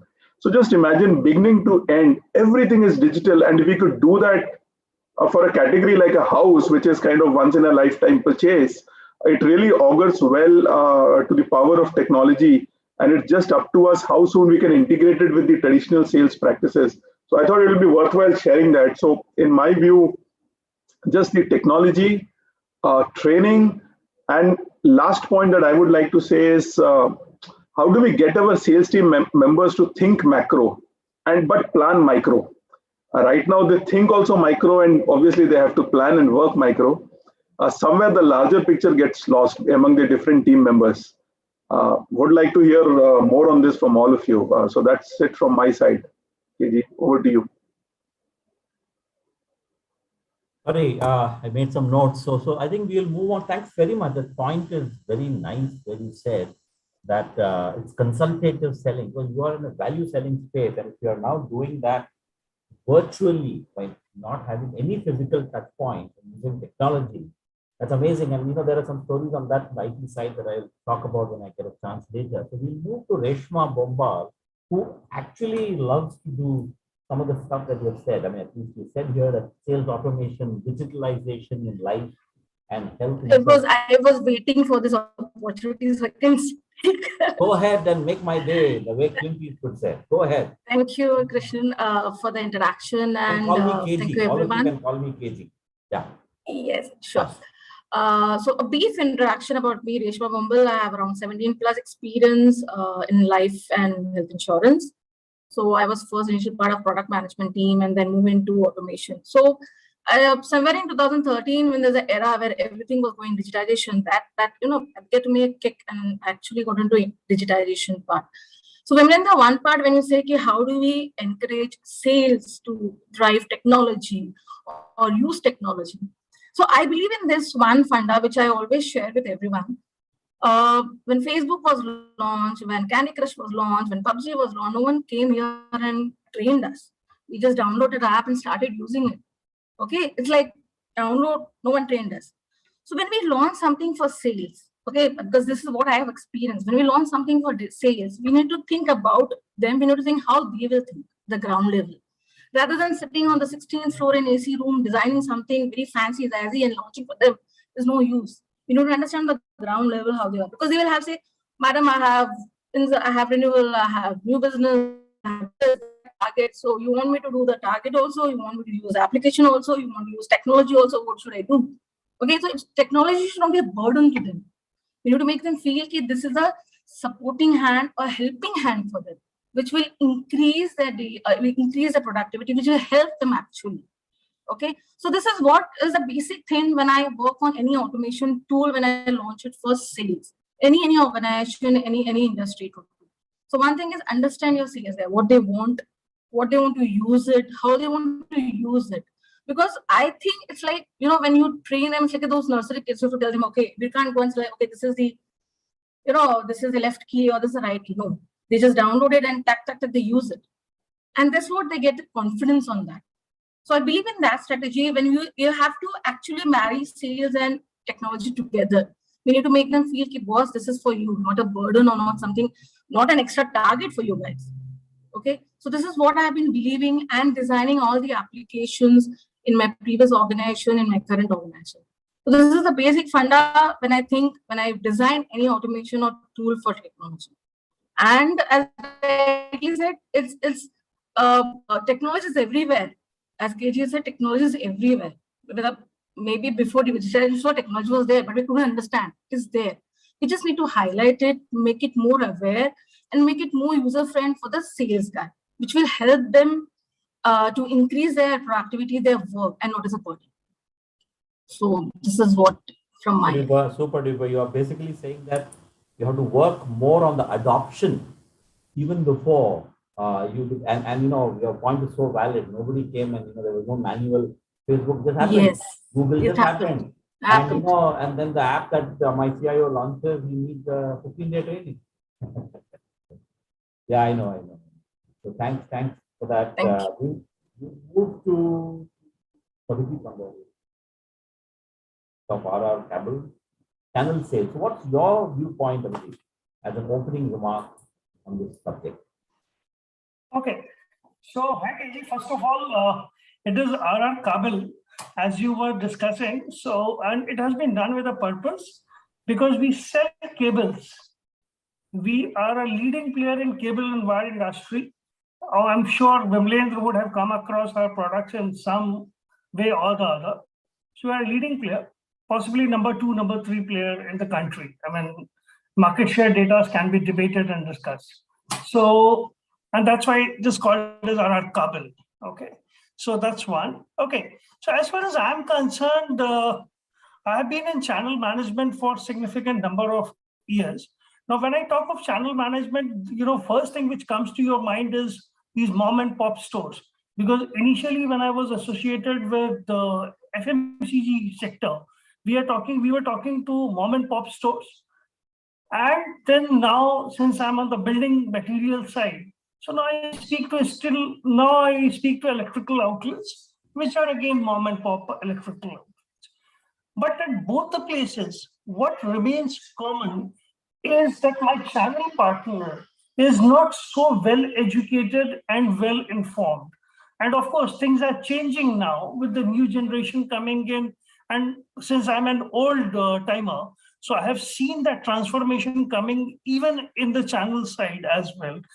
So technology, when you talk about it, is not only from the, like, for example, Reshma was talking about technology for the salespersons. I'm saying that technology has even come into the channel side or the customer side as well, right? And they have also started taking advantage of those technological tools. Now, unless my sales guys are completely abreast about those changes, it becomes very difficult for them to keep up, with these channel partners. Okay. That is one part of it. And second part is, I think what we are discussing largely here is the culture side of it. Now, culture, when I talk of culture, culture can be on both technology as well as my individual disciplines, as you know, also. Now, when I compare and when I'm trying to make a very starting point here, let's say people who would look at FMCG sector, you would find the salesperson going to the outlet at 10 o'clock in the market. Or when I was working with Pepsi, come hail or storm, people would be out in the market at 7 o'clock early in the morning. You would find Pepsi vans running. But the same culture you won't come across in many other organizations. Now, as a sales leader, it is our job to drive those cultures and look at the benefit from each of these points and bring them to the new workplace that we are working with. And that is something which I have done. So it is not only about technology. Yes, technology has played a great role in whatever sales enablement we have done across companies. And I can go on and on, because without sales data, I mean, I cannot take any step. But at the same time, there is certain amount of culture, or there are certain amount of good things or good practices which one organization was doing. We need to bring those practices into the other organization and other industry. And that's also crucial. Amazing. It gives me a hint that I should hire FMCG sales guys just for the culture and train them into my area, because then they will be that in your face, come hail or rain, out in the market people. It's phenomenal. It's a very good point. Okay, so I just beg to differ with you on that. So my single penny on this would be, it's not about, my point would be, not only from FMCG, but you need to bring people from cross-cultural experiences. Sure. And, usually you go to any organization, you find only one set of people being there. And that's the point which I would want to make. That's good it. Point. Very, very good point. And Jaideep, over to you for your initial comments. It's a sweet coincidence, KG. I would like to really correlate to the fact, like an example that you gave, that we are all salespeople. We are born salespeople, right? From the time that we cry for milk to the time that we cry to our grandchildren for an attention, right? It all starts from there. And trust me, I have been visiting a lot of colleges during my colleging days and even the earlier career days. And I used to be called in for why a person should be picking up a sales job, and this was the precise example that I used to give then. That's about in 2004 or 5. And trust me, I have not copied that from you for sure. We haven't met before this, right? Coming back, honestly to the topic of today, that is culture-driven organizations or driving sales through people. It's very important that we did begin with the fact of digitization in sales, but honestly, it is more about the people in the company that you need to kind of look at, right? It's again, you can have various engaging models across functions, across LOBs, but the very fact that you need to have a model, that very thought process comes from a fact of a culture that you want your people to grow within the organization, or you want your team to be a well-informed, smart, intelligent teams which are moving outside, which carry your brand outside, the offices, right? And so the very crux that, we need to have those kind of teams brings in that kind of a culture. Or else, I mean, you could simply have a hiring and, attrition is never going to be a question. If culture and people are not at the core of your organization requirements today, it is, the whole culture thing is going to go haywire. That's one. Secondly, digitization, when we talk about amongst people, is to be used to enhance skills, should be used to kind of, give more empowerment to people and make more of their lives effective or their job effective in terms of when they walk out in the market. right? So for a simple example, you cannot have a technology or a app which is given to a sales guy and say, look, I have an app for you, but at the back of the thing, if the app does not serve the purpose, it's not going to kind of help the person sell better. Then eventually, are you going to blame the person for not doing his sales job effectively? Or is it like, are you going to make sure that, the technology enablement that you have given to that guy is really functioning in the manner which you have thought of, right?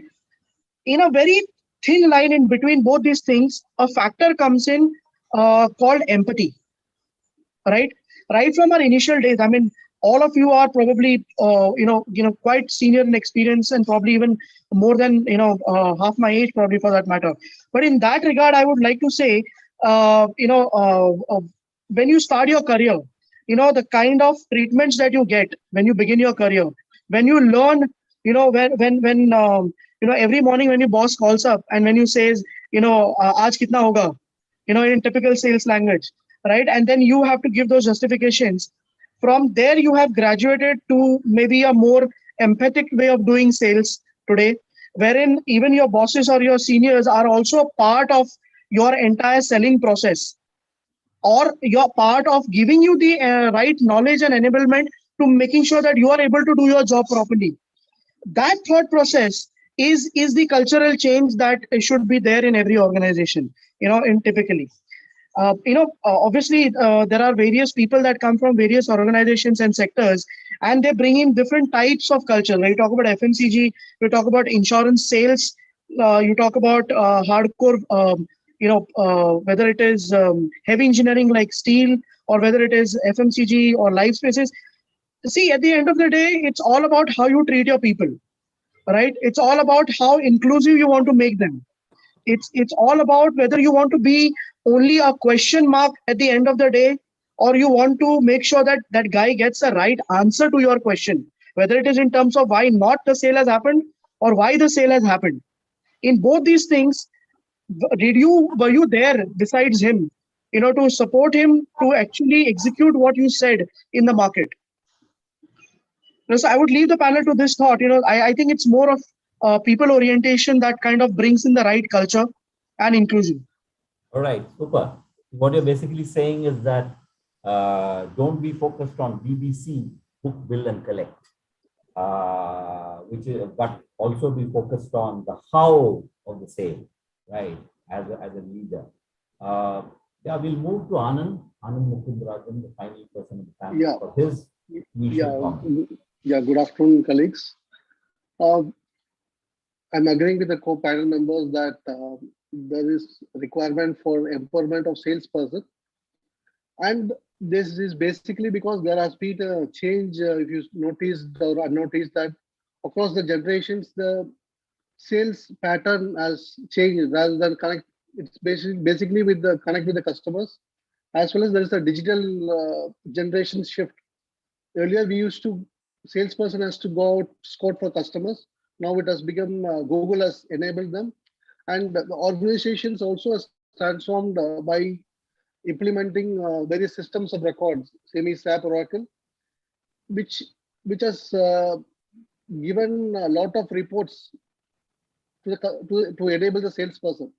But now the organizations have just started transforming how to find the accuracy of the reports, which has been enhanced. But now they just started focusing on the percentage of usage of reports by the salesperson.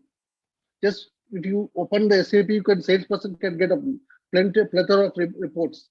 But what is the actual usage, and what is the frequency of usage? These kind of thoughts have been implemented in the organization in Tata Steel. So to have a connect with the customers, the pain points of the salesperson, like as Jaideep has highlighted, we have implemented Compass, where the customer has a real-time access of the stages of the process of the orders, which the customer has, to elevate the the pain of the salesperson. Earlier, which they used to have a con call with the plant and other 2-3 verticals of the plant to know the actual status, to have the friend to give to the customers. So the actual enablement of the digital journey, as I can say, the customer journey with the salesperson has been improved, and which has to be enabled to have a deeper engagement with the customers. That's All right. I will leave it. Yeah. Fantastic. I think what is coming out from these 5 people on this panel, including me, 6, is a little bit of 2 parts to it, right? Part 1 is more about technology, using technology, zero-touch sale, like Vimalendra said, or how Reshma brought up saying that, hey, it could be so innocuous and so should not require training. People should do it like Facebook. And that's on one side. Other side, with Abhijit and Jaideep talking about more of culture, right? And saying that the culture in the organization is important. The kind of people you bring in is important. So I will start with culture, since this is more of the culture session, according to the MC. So I come from IT background, right? So in IT, the typical sales and kill everything culture is HCL. Right? HCL is sales. And other side, TCS will be a little different, right? Tata is here in this call. So my question and one of my views, I really agree with what Jaideep says, that it is not just about BBC, right? Bill, book, and collect. It's also about the how. The bosses need to be with you, trying to work out how this deal will happen. And again, in IT world, it is not velocity. I think most of you are largely velocity business, right? It is pharma, to a lesser extent, houses. Houses don't, it's not as much as velocity as the rest, right? Steel probably is velocity, commodity. And Abhijit also maybe, cables is velocity. But in a B2B large contracts business, the how of the deal is very, very important. Let me pause here and address this to the audience who are watching this. Ladies and gentlemen watching this, there are a lot of new nuggets of information, experience sharing that is coming out. I hope you're making notes. I was making notes as I was talking to these people, but they were talking to me rather. And I hope you're making notes, very, very valuable, because while it may be available on YouTube for posterity, very little chance that you'll go back there and do a 1-hour presentation, right? So do make notes. So coming back, I think culture is something that I would like to hear, like Vimalendra, how are you speaking? How are you looking at the culture? Yes, I hear that you're doing a lot of work on the technology side, zero touch, etc. But what is your thoughts and views on tweaking the culture? Yeah, sure. And see, culture is one thing which is basically an underlying constant. And that is obviously very, very important. And the way I see culture basically for my team here in the company is it is slightly difficult to describe also, and it is something which is being followed on a day in and day out basis. So we can say culture of performance, culture of accountability, and when we demand a lot of the performance from the people, essentially it also means that you have their back. And you give them a long rope, because there are many things in sales which don't work out as per plans. It could be a market cycle. It could be, as Abhijit said, we also have a big channel partner business, Abhijit. So I understand you're coming from where. If the channels don't perform, if you don't invest in them, what will my people do, right, if they don't work? So the way I see it, basically give them a free hand, give them a long rope, give them that vision. It is not just important that we plan for next 3 months or next 1 year. At the end of the day, what is the kind of roadmap you are giving? So I have a 3-year rolling number as a company. I tell them, boss, 3 years down the line, this is where we have to be. And to reach there, what is it that you need to do now? And if you reach there, this is what is the tangible benefit and the intangible benefit that you will get. Which is very, very important because we all think that only at a management level that vision is applicable. to the investor, to the outer world, to the stock market. But I think even to a last sales manager, you need to be able to show him the larger picture and tell him, go do your best. I have your back. Failures are bound to happen, but I will ensure that the failures don't impact you, as long as they are considered and calculated, and there is nothing unethical about it because of which some things go wrong. So that is the culture that I have developed or trying to develop, because culture is always work in progress. It is never a static state. It will continue to evolve. So very much with all of you that culture is the bedrock, and culture to different people can mean very different things. So in my sense, it is basically go out, deliver your best, I have your back. Wow. Nilendra, you're a great boss to work for. I recommend a lot of kids to you. I'll move to Reshma, because she's talked about concept. Both Abhijit and Jaideep did talk about culture. I'll come to them last. Reshma, so what's your view on how do we build culture? What have you done in that space, and what do you observe from other bosses and others? I think agree on the Vimlendra's part. We should always tell our team कि I'm there, back for you. Okay, like आप मैदान में लड़ो, हम आपके साथ हैं. That is one thing which a sales team always look up on the seniors. I'm there in the market, I'm there on the field, and I have a strong backup of the entire organization. Okay, that's important. And KG, one important thing is culture. We talk about culture. So an organization has a particular set of culture going on. If a new employee joins it, he comes with an X culture. He sees, okay, I've been working on a X company with XYZ culture. Now I'm in a new. So I think there the adoption of both, or marrying of both, is also more important. We understand what he been through, which culture he been through, and what is current. It's a give and take relationship. We learn something from them, and we make him also adopt in our culture. So I think that's the important thing. And what I have experienced is, I have worked with so many industry. Every organization has a different culture. So one is, yes, adopting the culture, a strong support from the entire organization, not from the team or the immediate manager, but the entire organization stakeholders, and also giving our experience what we have. Maybe there'll be some loopholes or maybe some gaps. What our experience also is that we can add to the organization, and that's the way the entire culture is building. So I give an example. I always give an example. When a female gets married, okay, she comes from a different culture, and she enters a in-laws place. It's a different culture, right? But she adjusts. She understands the current family, and she also shares some tips about her ongoing thing, and that's where the relationship goes on. Other family extend to the culture. So same as organization, it's a family. So I think this is what I have to say on that culture. Yeah, it's a good point. So that you don't appear as you could get away with that example. If I gave that example, I'd be branded something else, sexist and so on. So my example for that is different, right? I mean, my example for that is Shah Rukh Khan of Dilwale Dulhaniya Le Jayenge. Raj, you have to win Simran, you have to go to the house, you have to serve lassi, you have to serve peda, you have to serve that Babiji feet, Taiji, Pawaji, whatever.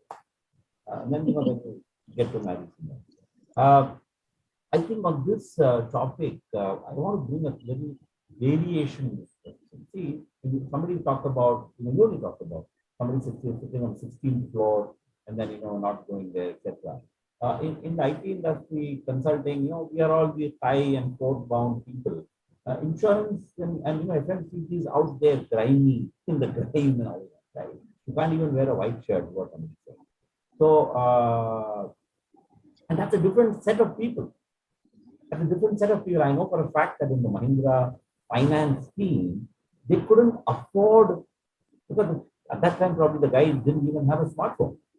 They couldn't afford as much of technology as is probably feasible in some other. Now they have changed. They actually used comic books, and they would send stories about how somebody went and made a cold call, what he spoke about insurance or a finance product. So adapting your training, adapting your communication to a different culture mass of people within the same company. You have the 16th floor, they're different. How have you done that? I will come back to you again while you think about that, Reshma. While I ask this of Jaideep and or Abhijit, whoever wants to take it up. Yes, so, maybe just a couple of thoughts on the question that you asked, that what does culture mean to us?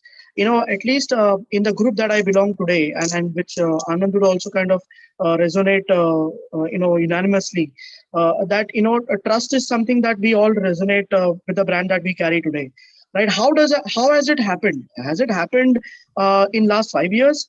Has it happened in the last 10 years, or has it happened in the last 100 years, right?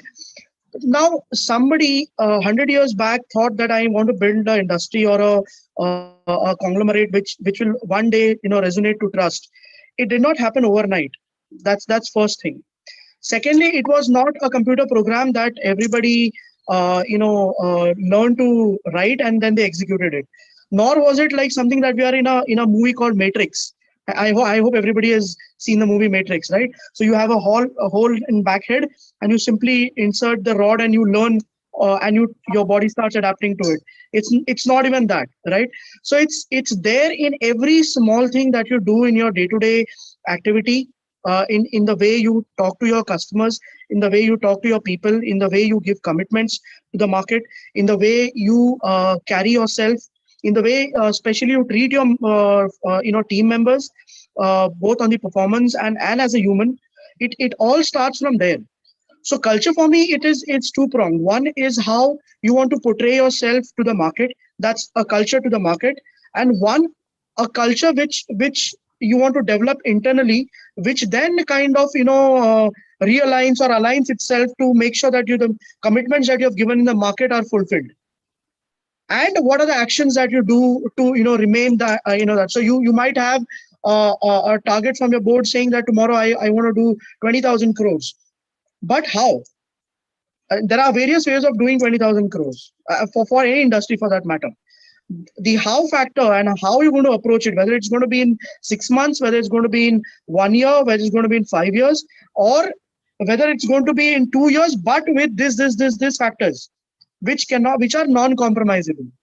When you lay down these fundamentals and principles and you learn to stick by it, and especially for a salesperson, sometimes it's difficult to stick by those fundamentals and principles and still go ahead and achieve targets in the market where other competitors probably are trying every possible stunts in the industry, whether it is FMCG, whether it is property, whether it is insurance, whether it is retail, everywhere. Got you. All right. Now I got the picture. I think we'll go back to Reshma, if you have thought through on that, and then we'll go back to Abhijit for his comment on the same topic. I was just jotting down a few points. So if you can give me just a couple of minutes. Yeah. Okay, then Abhijit. Okay. I think in my personal opinion, culture, all of us have been talking about culture and driving culture back into the sales team.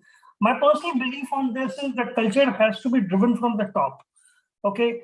My subordinates would behave, and I think this is one point which Vimalendra was also trying to hint at, which is when he said that this is the way I behave, and that's how my organization, my subordinates would also behave exactly in that fashion. So same is true with us. Unless we start acting in a particular manner, our subordinates cannot be expected to deliver exactly in that fashion. That's one point. Second point is, I think, and this is one of the biggest. This is my favorite topic these days, where I say, why are we calling us as sales guys? Why we can't call us as demand generation person who can identify the need of the individual and tell you that, okay, this is the product which you need, and I have got a solution for you. So whether you call me as a demand generator, or you call me a solution provider, why would you call me a salesperson? Okay, I think that's a broader perspective which I want to drive now, and which is what I have been doing in my interaction with sales team, that you should be looking at yourself as solution provider to the customers rather than being the salesperson, because then your job becomes much easier. The other word for that in our world is trusted advisor. So you are, not even a solution provider, you're a trusted advisor. And you are going in there with an intention to teach rather than to, probe. You know enough and more about his or her industry that you are in a position to uncover for you a problem that he or she even didn't know. Anyway, so going back to Anand on this culture, I think the Tatas are known to be an epitome of culture and so on. So what is your inside view of this and how is it propagated? You've been in two Tata companies by now. The customer centricity is the major focal point of this Tatas. And to achieve that, it has to be a understanding with the customer. And the main front face of Tatas will be the salesperson, who will be engaging with the customer, say it really B2B or B2C. So to keep the front face, the salesperson has to be enabled with the culture of do's and don'ts, what the principle and what has to be communicated to the customer as well as in the market. And these are the main basic culture principles which are being inculcated in any new salesperson or the existing person. There are regular sessions to keep the salesperson updated on what has to be the do's and don'ts to be when interaction with the customers. And as a sales head, we do have a regular interaction with our team to understand the pain points and as what to be done in not to be done in the situation which the salesperson faced with the customer. Rather than the numbers, we focus on the the failure analysis, to be more focused on that rather than the outcome of the sales failure. That has to be the main drive along with the sales team, so that they have the confidence of the process and what to be done in the similar situation which would likely to occur. Yeah. Reshma, you're ready or we'll move on? Yes, I'm ready. Go on. So KG, while other team members were discussing, so when you meet someone who has just resigned from the organization, they give X reasons, okay, I left for X. Some people may say I left because I didn't like the culture of the organization. Right? That's a common thing. I didn't like the culture. Now, what is culture? Culture is nothing but just the teamwork. So, as Abhijit rightly said, it has to come from top to bottom. The leadership team has to, start developing or maintain that and flow it downwards towards the lower hierarchy. So, one thing I agree is top to bottom. Second is trust, which I just said. Trust is important factor which plays. If an employee seems there's a trust between the organization or between the higher senior management team, then that trust and culture will flow. And the other thing is open architecture. You are allowed to speak anything that is in your mind. You are allowed to share your feedback openly. And similarly, on the way the feedback is also accepted. So I think these are the important parts which play a culture, are some of the important parts of the culture. It's from my end. Yeah. So on that note, just to flow from top to bottom. Flow from top to bottom means the top guy has to be Brad Pitt, Jackie Chan, Cristiano Ronaldo, Boris Becker, and he has to be Jaggi Wagde, all rolled into one. And Mother Teresa. And Mother Teresa. Sorry? Mother Teresa. So all rolled into one. So if he becomes God, then we will probably become a little less human. And to that, if we have to point the finger, the camera that I'm pointing, I think 3 fingers are pointing back at me, right? So with this as the background, and in sales, and I'm going to flip this into team sport, right? In sales guys, very fast. I did my job, delivery didn't do it. I did my job, but the service guys screwed up. How do you see? I'm going to throw it open to the panel, and whoever wants to can pick it up. Have you seen this and how have you handled that? It's both culture as well as, you know, it's a team sport.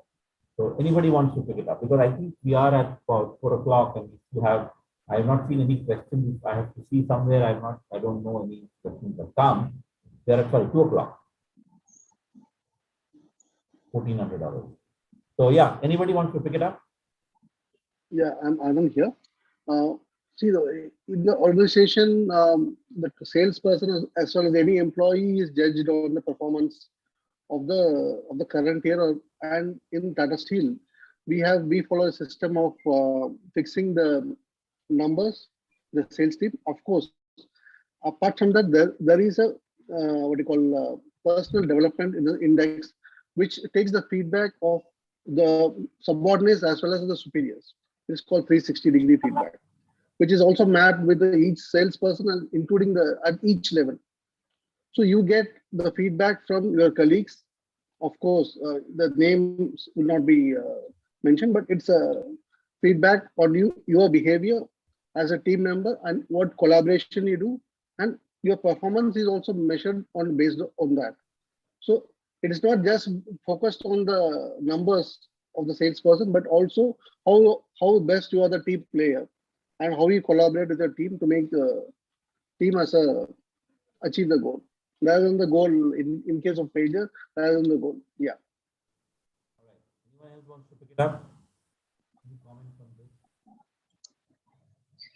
Yeah, so I would kind of second Anand's thought on this, and also pick up a thought that Rastogi mentioned, that about culture being from top to bottom.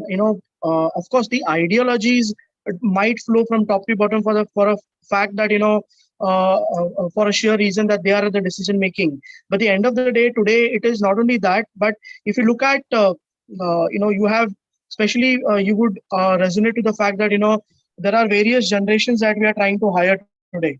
There was a generation X, there is a generation Z, there is a millennial, all these people. Now, whether a millennial would really follow heart to heart exclusively whatever the guy from probably 90s or 80s would derive as a culture and throw it at him, boss, this is supposed to be the culture and you are supposed to follow this. I don't know whether he's going to abide to that 100% or not. Why? Because he simply is of a very free nature. He's of a very simple, different ideology altogether. So it's no longer purely from the top, but it is more of an amalgamation as to what you want to achieve, how you want to achieve, and with whom you are trying to achieve that. Right? Are these guys of the same thought process? Otherwise, if that was the only case, right? Somebody at the age of 45 who's a CEO and is telling a guy who is 22 who's just picked up a job, saying that this is what the culture should be and this is how you're supposed to work. It's not going to happen unless that we both the levels of management find a middle ground in terms of adapting to each other's thought processes. All right. Anyone else? I'm going to make a controversial. Yeah, Vimalendra, you want to say something? Yeah. No, so just slightly bit of a contra view to what Jaideep is telling, while I agree broadly to what he has said. And I'll second Abhijit in terms of, it's invariably what happens in any organization, there will obviously be people from different generations. But what I have seen, late 1970s birth and of course, significantly more, and Anand must be more than that. But if you see, the fundamentals of culture or team roles remain the same even today. It is that perseverance, it is that collaboration, it is that people need to deliver on their individual roles. Let it be even a 21-year-old guy, he will have to get amalgamated with the system. The roles may be different, but one has to understand, irrespective of the age spectrum, that they are in a symbiotic relationship with each other. If in a system somebody doesn't deliver what is expected, the entire system will fail, and sooner or later, young chap or old chap will be held accountable. I'll give you an example. A very interesting case study. Look at Facebook or even Twitter. While the founders are pretty young, right? They're all 28, 30 years old. But somewhere 5-6 years down the line, they actually hire a COO in Facebook case at Sandy, who come from a very different background and different experience, because they realize that, starting a company is one thing, running a company is other thing. So I just thought it's appropriate to add nothing. I just complimenting to probably. That is true. So, I just want to make another contra thought on this line of contra. Does success drive culture? If all is good, great culture. If things are not going good, then it is bad. Any thoughts? Well, not only success, I would say failures would drive culture more than successes. Okay. Different view. Okay. You look at within your own organization, and you would find us dwelling more on our failures rather than discussing the successes. So I would differ with you there and say that it is our failures which drive the culture more than the successes. We try to correct things. That's the point of view. All right. I think what's the MC's name? I don't know. Bharna, are there any questions for the audience that we can pick up? Otherwise, I'll move to one more topic, and then we'll be winding up. Bharna? Yes, KG. So we have, the panel has already answered all the questions. This has certainly been a very enriching and very energetic session. So we've already received answers to all the questions. All right. All right. How much more time do we have? You can take a little time because we have a lunch break after this. You can take 5 minutes. 5 minutes more. So one final area, again, we didn't touch too much upon technology, which is Reshma's space, mine also. And we want to do something there. So when you implement technology for the sake of, you covered it already in your initial comment, but when you implement technology, can you give some case studies, some examples of where this was done very successfully? Otherwise, what happens is the burden that's seen. I'm totally agreeing with you. The burden that we see, salespeople say, thank you, yet one more form to fill up, one more system to log in, and they don't get something out. What is in it for me is not clear, right? For example, in CRM that we do, what is in it for me is you fill CRM, I'll never ever ask you for a presentation or an extension, right? That is what is in it for me, right? But it never gets implemented that way. We still go back and say, can you send me the next 3 months forecast, etc. So can anybody talk of some case studies where this was done flawlessly and the technology went through so well? Yeah, KG, I would like to add in. Important thing one need to understand is when we launch something for sales, okay, adoption is the biggest challenge. It may take a month or it may take years to sales guy to adopt the entire technology. So case study I'll share you when previous organization, when I joined, it was just a startup, and the clear agenda was that we want to go digital on the day we go. So first thing what we did is first we just randomly, we didn't just develop the tool. Okay, important thing is we interacted with the ground level. Okay, what they want, what they think, how it should be, what is the requirement, which they can use it on the day one we launch it. You don't want, okay, you launch it and say we'll do training for XY days, and after 1 month we see it, and then we do pilot, and after 6 months we launch. No. So IM was when we launch, at least 50-60% adoption rate should be there in the first 2 months. Okay. So this is a successful case study we did. So understand what the exactly requirement is, talk to them, know them, take the requirement. Okay, instead of sitting, as I already said, sitting on the 16th or sitting in the AC room and designing the entire document, go and meet them, understand them, what they want is, how they want to have the application or tool, whatever it is, because they are the one who are going to use it, not us, right? So I think this helped us a lot in terms of designing the entire processes, because not only the front end but the back end has to be also connected with each other systems. That was one thing. The front end per se, what they want is how they want to do it. It should be easy to use, friendly, and everything in one finger, but like click. So we launched it, we designed, we showed them before launching in the market, the reviews change. And within I think 15-20 days, actually we got a very positive response. People started using it. They were commenting, okay, this is small, glitch and all, but then people started using it. And I think in first 2 months, we were around 40-50% of that thing. So I think that was the, and as I like, because it was my idea, I was very happy the way it was going on, because that's what we need. When the ground level people are happy and the things are happening. It's not impacting their work, or it is not impacting the current whatever things are going on. They're meeting the clients also, plus they're using the technology to log in the business or just go ahead.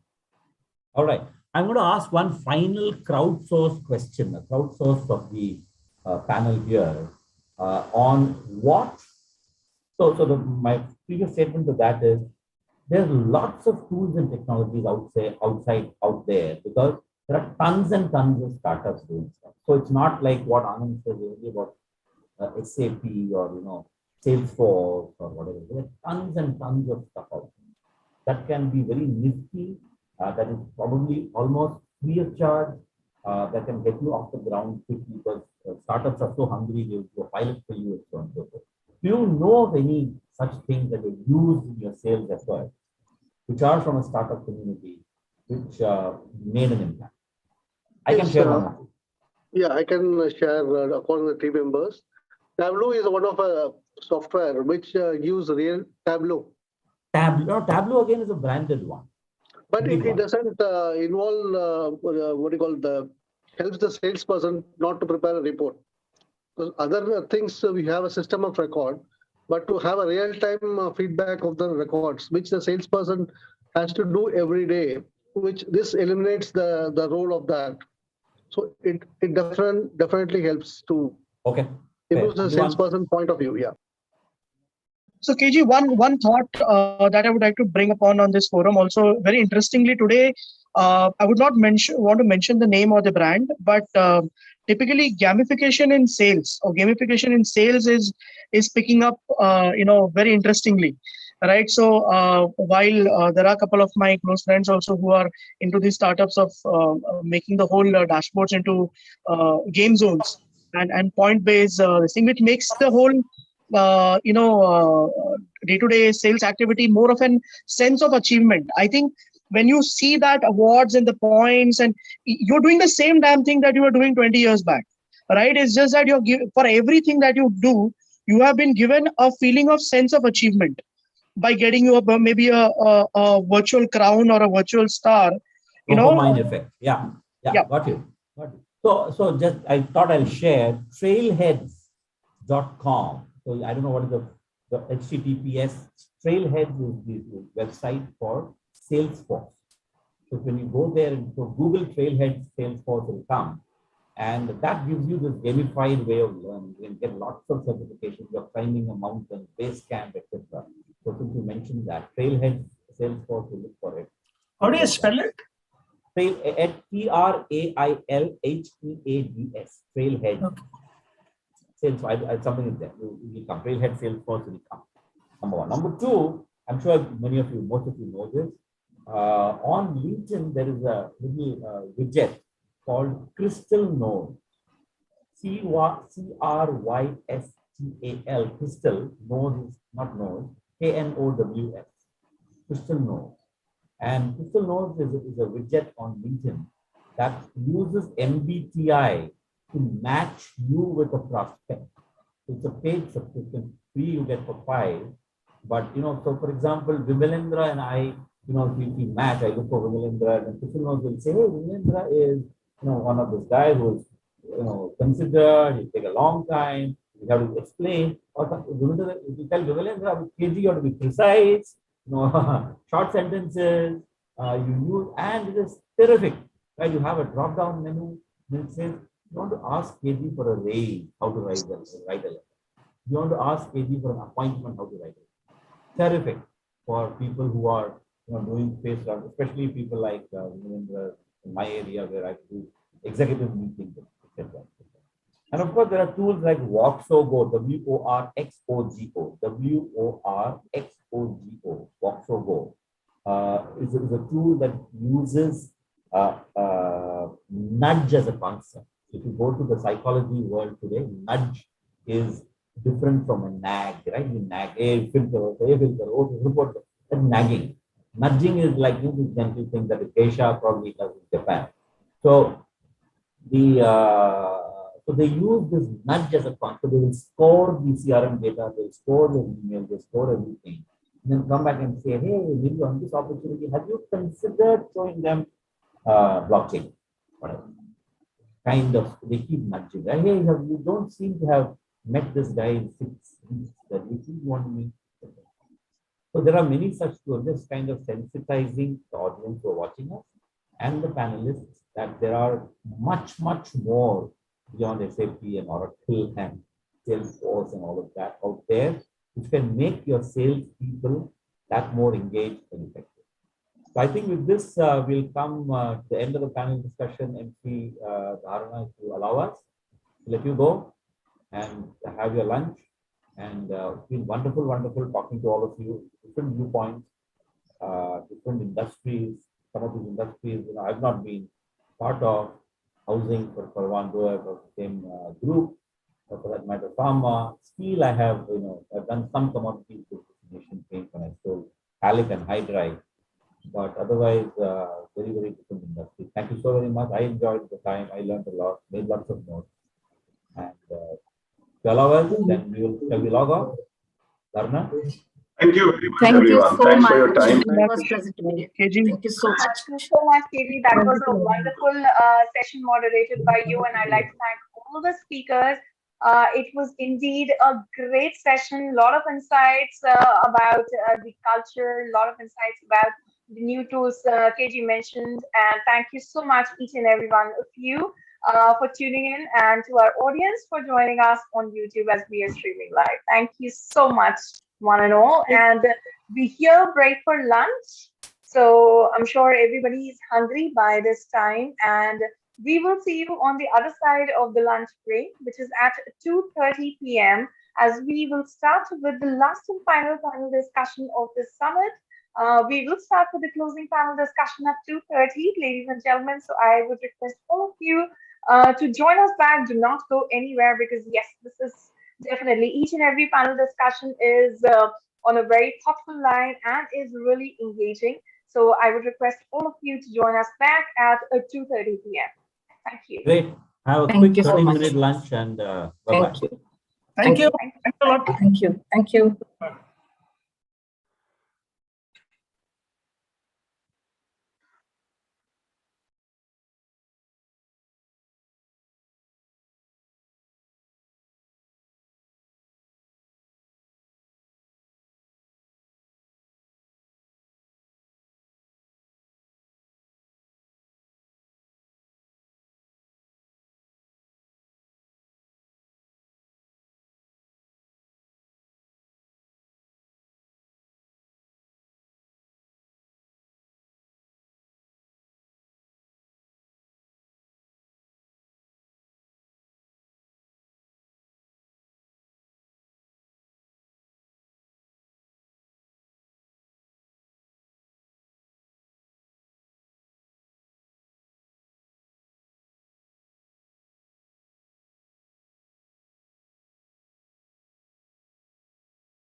So I would request everybody to switch on your cameras and your mics, and we can test the audio and video. Hi, Dharna. Okay. Hi, I can see you clearly and I can hear you all right. Sure. So I'm not sure how your name is pronounced. It's Thamburaj. Yeah, you can call me Tambu. Yeah. Okay, Thambu. I can see. Hi everyone. Hi, Srinath. Yes, we can Hi. see you and we can hear you all right as well. Cool. Sounds good. Hi, this is Srividya here. Hi, Srividya. We can Hi. see you all right. We can hear you properly. Everyone. Nice to meet you all. Yeah, nice to meet everyone. Same here. How many more folks are expected, Dharna? Okay, so our audience is going to be on YouTube as we are streaming live out there. And we are just waiting for more speakers to pour in. I think Karthik is connecting to audio, and I see somebody else with the name of Melvin. Not sure who that is. Hi, Karthik. Hi, ma'am.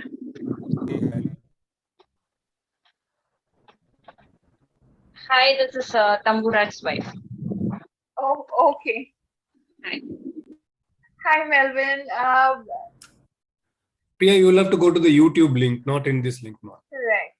Okay, sorry. Thank you.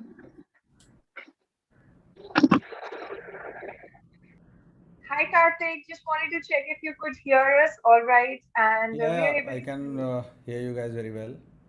I hope I'm audible as well. Yes, you're audible. Thank you.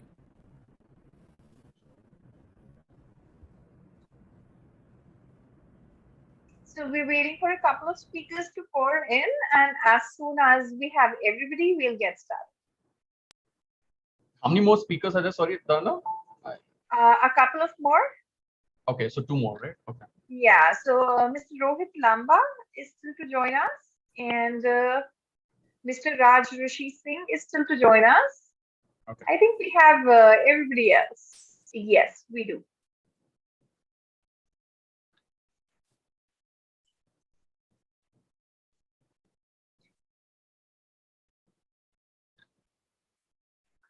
Srinath and Srividya, you're all based from which city?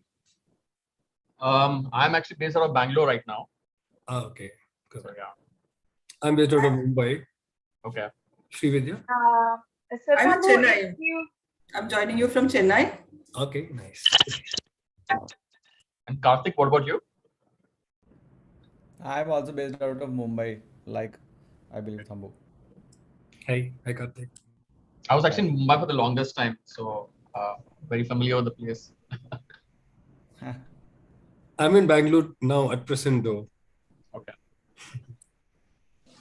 So Tambu, just wanted to let you know that since we're streaming live on YouTube, if you have any questions from there, I would share them to you on the chat box, and like we will get started in a few moments. That's fine, thank you. Mr. Raj is here.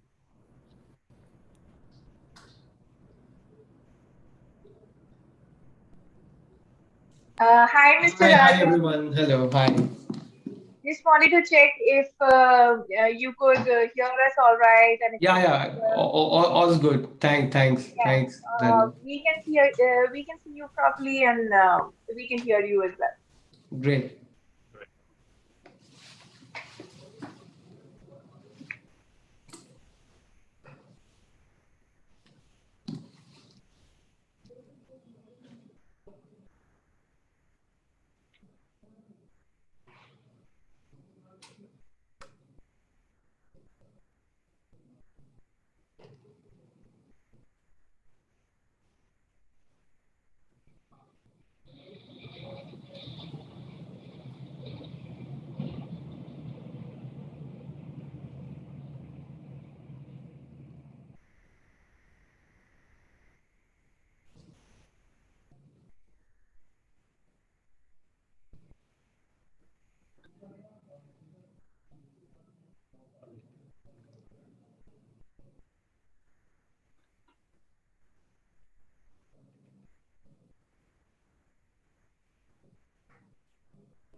Okay, so let's get started. People, a very warm good afternoon to everyone. I welcome all of you to this post-lunch session in this last and final closing panel discussion for the Sales Tech Summit 2022. Well, usually the post-lunch sessions are sleepy, but trust me, not going to be this. It's not going to be the same here because we have a wonderful electrifying panel and a very beautiful topic for this panel discussion that has been chosen by Kamikaze B2B Media. Well, once again, a very warm welcome to each one of you. And I am MC Dharna, your host for the day. So let's get started with the last and final panel discussion. So building strong relationships is the best sales strategy, but we live in a world that is now driven by data, artificial intelligence, IoT, and a lot more. So the theme for the last panel discussion is building a future-ready sales tech strategy for data-driven, hyper-connected, personalized experiences. Indeed, it is going to be a wonderful discussion. Trust me, it is going to be a lot of energizing inputs from all the speakers as I have a wonderful panel here with me. And once again, to remind everybody, we are streaming live and exclusive on YouTube. So ladies and gentlemen, a very warm welcome to all our panelists and all the audience who's watching us live. I would, without any delay, introduce you to the panelists. And to start with the moderator for this session, I would introduce to you Mr. Tamburaj Ankuban, Vice President, Sales and Marketing, USV Private Limited. He has 23 years of prolific and rich experience in pharmaceutical sales and marketing. Mr. Tambu, it is such a delight having you at the panel today as the moderator. Thank you, Dharna. Up next to join us in the panel, I would now introduce to all of you Ms. V.S. Srividya, Global Head, Sales Effectiveness and Enablement in Infosys, an enterprise change agent with a demonstrated history of working in the information technology and service industry for over 20 years now. She has delivered business outcomes in very tough situations and collaboratively led diverse teams across the geographies. Srividya, it is such a pleasure having you here today. Thank you so much, Dhamma. To join us in the panel, we have Mr. Karthik Shankar, Associate Director, Business Head, E-Commerce, Digital Marketing and Sales Strategy, LW's Tokyo Life Insurance Corporation Limited. He is an experienced business leader with over 15 years of experience in diverse roles. Karthik, it is such a delight having you with us today. Thank you, Dharna. It's a pleasure to be here. Up next, can I now introduce you to Mr. Raj Rishi Singh, Chief Business Officer, Make My Trip. Experienced commercial leader with demonstrated ability of leading large teams and operations, managing product line, developing business and brand strategy, and managing P&L. Mr. Raj Rishi Singh, we are so delighted to have you with us today. Thanks, Dharna. Great to be here.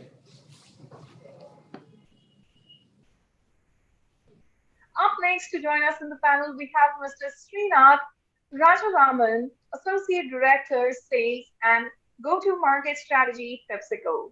With an extensive experience of over 15 years, his main areas of work include sales and marketing, strategy, spend, effectiveness, growth, digital and analytics, and organization design. So Srinath, welcome to the panel discussion today. Thanks a lot, Dharna. And I'd also just like to thank all the organizers at Kamikaze to put this together, and my fellow panelists as well for being part of the discussion. Thank you. Thank you. Last but not the least, to join us in the panel, we have Mr. Rohit Lamba, VP Sales and Marketing Head, Branding, Jindal Steel and Power Limited. A C-suite business leader having 23 years of leadership experience with diverse roles in retail sales and marketing across varied industries ranging from consumer durables, media and advertising, oil and gas, steel and cement. Well, this completes our prolific panel. And ladies and gentlemen, we are all set to get started. Well, Mr. Rohit Lamba is not here. He will be joining us in a short while from now.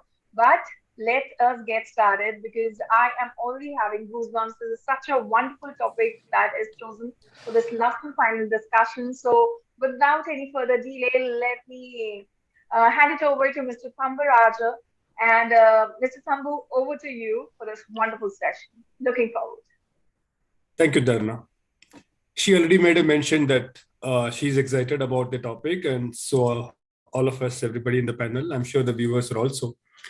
So the topic today to discuss is about building a future-ready sales tech strategy for data-driven, hyper-connected, personalized experiences.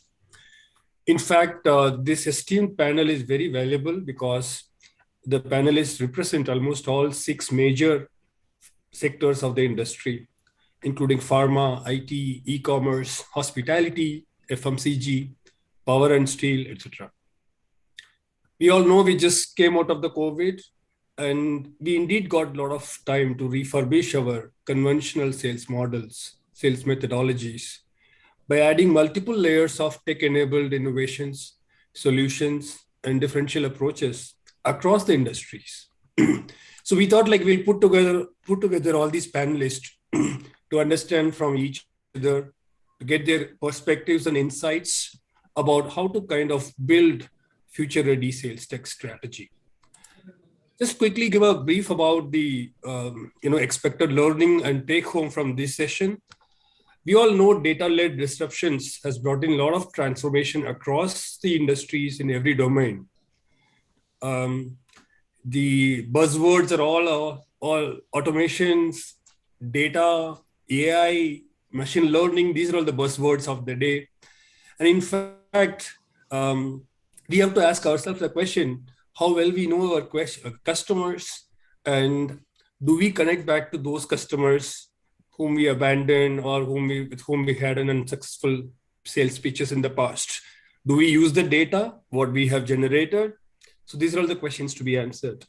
So we will be talking about smart data, data-first approach, sales approach, and also we will be talking about some evolving business models around this space and some factors one should consider if somebody wants to embark a journey to build a future-ready sales conglomerate. So without taking much of my time, I will kind of ask the first panelist today's question. This question is to Mr. Karthik, who is working for the e-commerce arm of Edelweiss Tokyo. Karthik, I just want to ask you, there is a data-led disruption going on. It has brought in a lot of transformations across the industries, whether it is a small organization or a medium or a large-scale organization. What's your thought on this? Like, what's your stand and what's your observations in this space, Karthik? Thambu, I believe I could have said data is the new oil, but with oil sort of also scorching the charts, I believe we need to find a new metaphor. But we all possibly have heard it far too many times. And it is very evident that data is no longer just to enhance core operations, but I believe it has started to sort of become a positive momentum generator for the whole organization. When we talk about transformation, this is more specific to possibly non-native businesses which have not been born in the cloud or which have had which had to shift their approach of looking at data as they sort of progressed into the new data-led world. One of the biggest things which we all understand is that while it started from increasing competitiveness in servicing and products, operational efficiencies, decision making largely, but it has evolved towards, so data has helped now build newer business models, and that is where essentially it has started to become a revenue generator and not just an efficiency metric, which used to be the case possibly nearly a decade ago. So that is one of the biggest sort of disruption that data is sort of leading to. But I believe also internally to any organization, a lot of transformation is forced upon because to sort of evolve in this new era, you need to first look at how your data quality itself was. So a lot of organizations faced this first bit of challenge in which they had to sort of figure out where the data is, how it is structured, and as they sort of got deeper into it, they realized that possibly these structures were not supportive of what they needed to do. So a lot of organizations went through the initial pangs of figuring out what is their data quality process itself. And because most of this data was emanating from multiple systems, none of these systems used to talk to each other. So this was possibly what happened when the entire warehousing piece happened, and then the entire unstructured piece started happening, wherein when people started evolving further, they realized that we cannot sort of keep data in a format in which you can control forever. You need to have fungibility around it, and the agility then got propelled through the unstructured bit. So clearly, I believe revenue impacting data gets maximum attention across any org, and that is where I believe it started from. But customer nudging and obviously nurturing has become order of the day. Ability to use this data to automate digital marketing has transformed marketing into a revenue function as well. What used to be a cost function has now become a revenue function. On the other spectrum, risk is something which used to be so much dependent on trying to sort of get fraud identified early. With so much more data, and more importantly, the ability to use this data through what I will call as possibly the ML models, you are able to identify the smaller trends also early. Because the challenge with any risk is that it comes out too late. With more real-time modeling happening, your ability to detect patterns have become much faster. And the challenge which many organizations continue to face is how do they actually do it in real time? Because real time is a misnomer, what it gets said versus what is in reality. And I believe bridging this gap is where a lot of organizations continue to sort of transform internally as well. I would also believe that a lot of functional transformation has happened. So for example, what I mean to say is that functional transformation used to be the case earlier, but now everyone is now focusing on keeping customer at the center. Earlier, it used to be very vertical approach. When you put customer at the center, everyone needs to collaborate, and collaboration is now forced upon. I'm saying, so earlier silos have to be broken, and that is where some organizations are facing those internal transformations as well in terms of how do they actually work together. So collaborative approaches have changed as compared to how it was. But most of all, I believe this transformation has happened in the way people are hired and people are developed. T-shaped professionals requirement has raised significantly because you need people to be able to manage business and data, and the ability to be comfortable with data is no longer a side requirement, it is one of the main requirement. So just to as part of my last point, I would say that in my experience, transformation is now the race for talent, and ability to bring about the change in culture on how do you transform from skill set that are obsolete to the data era, wherein you require both line and staff to have high level of comfort with data. It is no longer technical, and I believe the next layer of transformation will be in terms of how do you hire talent who can actually take you to the next level. Nicely put, That's Karthik. what I had to share. Yeah, very well Thank put. you, Actually, indeed, it was echoing whatever we were also having in our mind. You said it's all about mindset. It's all about culture. One company should kind of adopt to. No more working in silos. The departments have to work in sync. No more standalone sales and marketing department. They should have a tech angle also. You mentioned about the departmental transformations, within functions.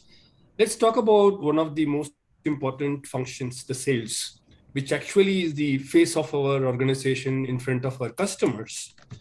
So I just want to ask you another question with respect to developing the blueprint for our sales journey optimization. So the question is like how effective sales journey mapping can enhance product design, selling, or indeed the customer experience in the digital manner. Yeah. Sure, Thambu, thanks for the question. I believe blueprint as such, I might not be able to give a very broad perspective on this. Maybe I'll try. I believe any blueprint or any process mapping will always start from the end. And I will possibly quote how Google Sprint possibly addresses it, which is start from the end, identify the goal, walk from today to the goal. So you need to identify your participants. You need to identify in your sales journey who all are interacting with the customer, what are the pain points at each of those steps. This usually sort of works when you have the right kind of participant to this process of identifying the customer sales journey as well. Because you need people like sales, customer services, operations, anyone who's interacting with the customer, so that you can identify where the leaks happening, where are the pain points. And the idea of developing this blueprint is to sort of figure out these pain points, build your solution in sync with it, so that the customer experience goes several notches up. That is what it is about. So your blueprint needs to ensure that you do get your process mapping right. Obviously, if you have a marketing dashboard already existing, which can allow you to understand what is the most sought after route, then it helps. Because you will know which routes the customers are taking, and so your happy journeys focus comes into picture. You understand, okay, these routes must be optimized first, because obviously you will always have prioritization challenges. So you need to figure out which are the journeys you want to sort of take up first. So you will focus on optimization of those journeys. That is where essentially a dashboard will help you. You need to enhance and involve your right stakeholders, so that if they are available as part of the journey, then you are able to identify it more cleanly. But more importantly, as part of the journey mapping, a lot of times the focus is on enhancing the customer experience. But what is often forgotten is that while you want to increase the experience, but your current capability levels of the backend is not possibly supportive. So you need to factor that in before you sort of say that this should be the end blueprint, because what you are asking for versus the gap today might not just be at the customer sales journey end, but also maybe at the ops end in terms of how they see things or how they are able to conduct that part of the process. So the ability to see back to front needs to become higher when you are trying to make your blueprint right. Often the goal is of where everyone focuses, but I have, in my personal limited experience, I have seen that if your backend is not geared up to support your front end, the experience cracks more often than not. Very well said. Yeah, indeed. So that's also an evolving concept. Like across the value chain of a company, everybody should be aligned, especially the customer friend related feedback. If backend is not well prepared, then everything is going to collapse. That's very well said.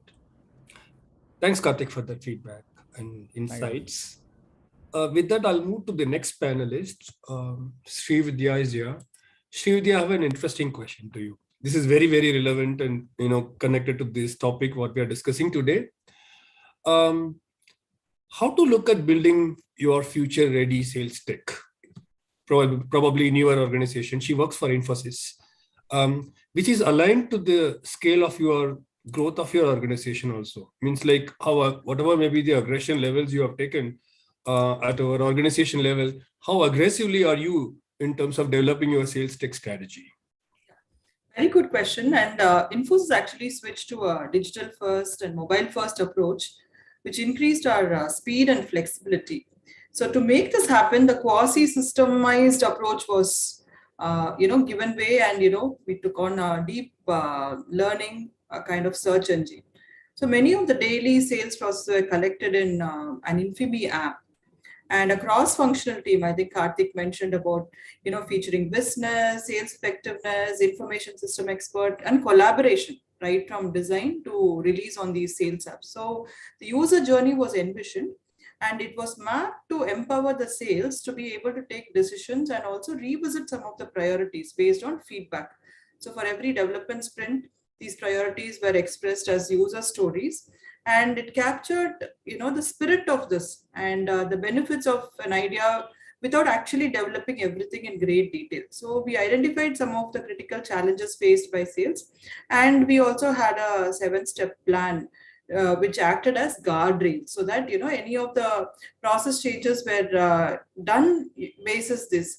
So if you see what were some of the key things that were done, reorganizing sales data, so that from a silo-based approach, we are not restricting people, it is more universally accessible. Second is addition of telemetry, so that real time you can have a better usage, you can have better analytics which can actually showcase the success of your technology adoption and transformation.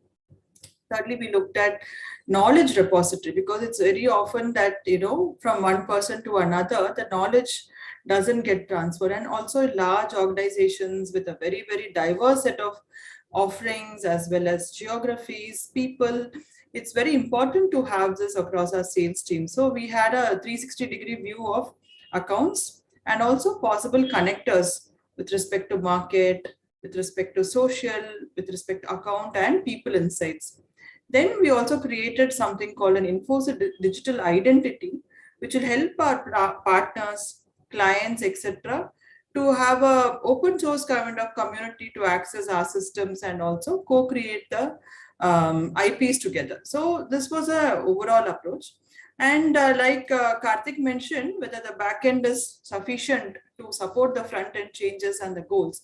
So Salesforce needed to actually have greater knowledge of the company offerings, access to market intelligence, and also ability to communicate this effectively, especially in a hybrid world.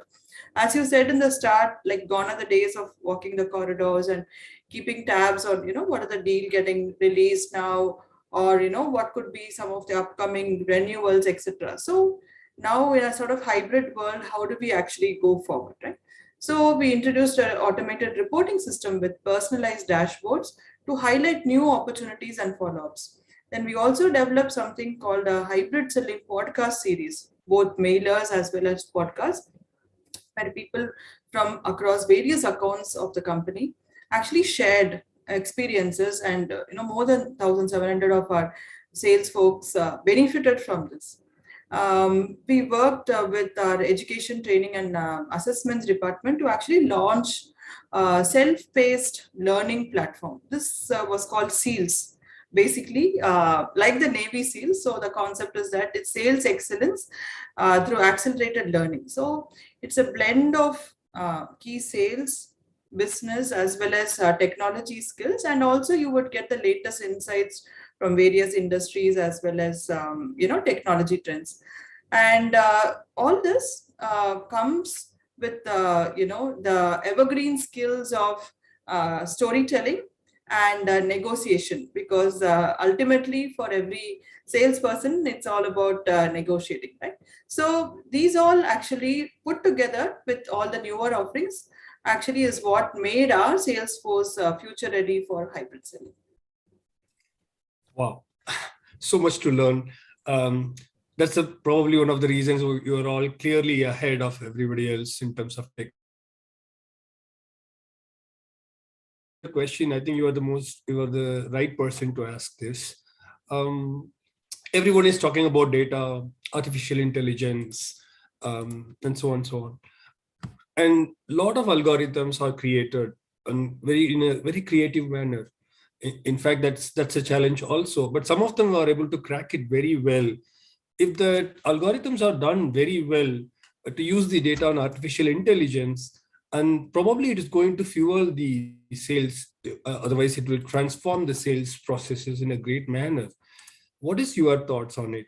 How this AI and data-driven creativity is important to transform the sales? See, today's world, it's very essential that we enable our sales with the insights to take informed decisions at the right time at every step of the sales cycle. So in this, AI plays a very, very crucial role to give it at the right time, right from prospecting to understanding what the intent of the customer is, what are the buying signals, what are some of the strategic priorities, and then translating it into solutions to delivering them. So Infosys, as you know, has been in the business of selling for 40 years. However, what that means today is vastly different from what it was in the previous decade. So we fundamentally changed how we sell new systems.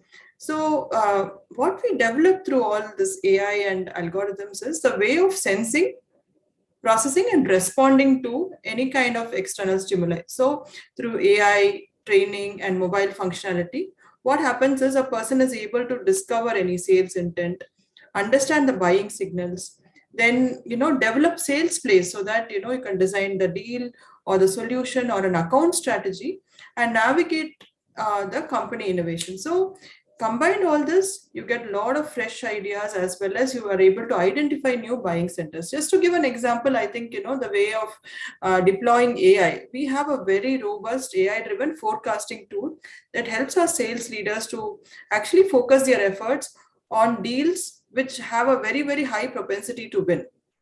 I think many times we also feel this phase of a long tail, right? So similarly, we also have a knowledge platform that will not only source through all the available information silos, but it will also deliver to sales in a manner that is quickly actionable, that is also driven by AI. So we have several AI-driven insights delivered, like nudges, they are called nudges, so that you nudge a person like either with a lead or an account, so that they are able to take some sort of action, next best action through this. So these insights have a tremendous influence on how we engage with our customers, and even how do you hone our offerings to deliver what exactly the client wants. So I think from overall, Infosys actually has adopted its sales to have a better understanding of the ever-evolving nature of business.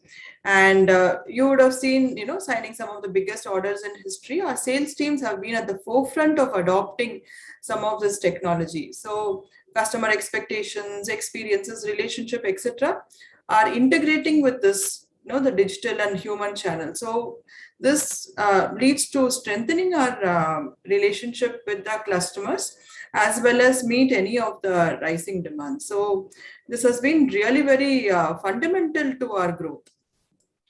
Excellent. I'm sure it is. As Karthik said, data is everything. Data is also money. So as you said, data helps you to crack, big renewals, big orders with the nudges and all. I'm sure, like, just one quick question, if you can respond quickly. When you are adopting newer technology and we are expecting newer, revolutions in the sales thing, like, are you training your sales team as and when you make progress and upgrade your tech trend? Yeah, do you? Yes. So we have a training program, Infosys, knowledge offerings to win more. So it's called I Know. So it's about any new offering that comes in, right? So if you have a new digital offering, then our sales people who are already equipped with the earlier offerings need to know what is new and how do you pitch it to the client. So using Seals platform, they actually undergo this self-paced training, and they're able to earn digital badges. So it's very practical way. So there's some component of it which is about knowing the theory behind an offering, etc. But there is also a practice where you can go and practice a pitch. You can actually modulate based on the AI given feedback or coach given feedback. So you're able to actually train the people using this, because training is very important part of enablement. Yeah, absolutely. You have to use this tool to become more efficient and more productive. Excellent. Thanks, Srividya. My next question is to the next panelist, Mr. Raj Rishi Singh. He's Chief Business Officer of Make My Trip. Mr. Raj, question to you is that, there are so many business models are evolving in the backdrop of disruptive technologies. Now, in this background, how will smart data and AI, do you think, will shape up the year 2022 and beyond? Yeah. Thanks, Sambhu, for the question. See, actually what's happened in the last 2 years is that although we've seen a lot of technology adoption across industries, across categories, but I dare say that most of the technology adoption has been reactive, because the last 2 years have been quite uncertain. I mean, demand has been uncertain, macros have been uncertain. So mostly the technology adoption has happened towards building productivity. I mean, that's how the large essence is. I think the time has come with macro stabilizing, demand coming back in most categories, that we'll see enterprises adopting to slightly more proactive technology. If you see, I mean, traditionally, what is if you see, I mean, very broad business models. And I've worked for Pepsi for a long time before Make My Trip. One of the business models is that, which is like a marketing out business model, where you create strong brands and then you kind of monetize your brands through sales. The second kind of business model are product led, that you have innovative products. Maybe Apple does that you kind of build innovation and then again you monetize your innovation. And finally, something like something that Infosys does brilliantly is provide world-class service and then it's basically B2B relationships. And I think no matter what the business model is, whether it's a marketing-led, brand-led business model or innovation-led or service-led, I think data has a role to play everywhere. And again, I mean, from whatever you see around, I think it's become imperative to make data and intelligence a part of your organization. And let me give you a small example. And Shidhar, I know you're from Pepsi, so I'm going to talk a little bit about Pepsi because if you think about it, it's a very traditional way of operating. And just to give you a small example that how can actually data can sit within a very traditional way of selling, because you can't take away the physicality of putting a Pepsi in front of a consumer. What happens is that generally you have sales agents who go and take orders, and the next day those orders get fulfilled. I mean, that's the cycle of selling Pepsi in retail. Now, supposing you used predictive data to understand at what frequency a shopper will order how much Pepsi, you don't really need that sales agent. All you need is Pepsi delivered at that frequency, right? And why it will become imperative for a levers or a traditional FMCG as well is because this person called a salesman, because of the gig economy becoming what it is becoming right now, will become more and more dear. So the affordability of having a salesperson do that job will go down, right? And that's the thing about a very traditional way of selling. Now, if you think about a company like Make My Trip, e-commerce, I think the only way we can sell, or the only way we know how to kind of reach our consumers, is through rich data. That we have transactional data, and on transactional data you can kind of build intuitive engines and understand that when is the intent to purchase high, when is the right time to reach a consumer through our app notification or through an emailer, and then ensure that customer transacts with you. And even post-transaction, because that's only half the job done. Because if you booked a flight or you booked a hotel, you actually need to go and travel, and there are other things that you might need. You might need a date change, you might need to do a web check-in. How do you make all of that intuitive, knowing that, okay, this guy is going to travel and maybe he would need this support. So instead of him reaching out to you on IVR, can you proactively guide him and say, okay, you must be looking for a web check-in because it's ready for us. Why don't you click on this link and move forward?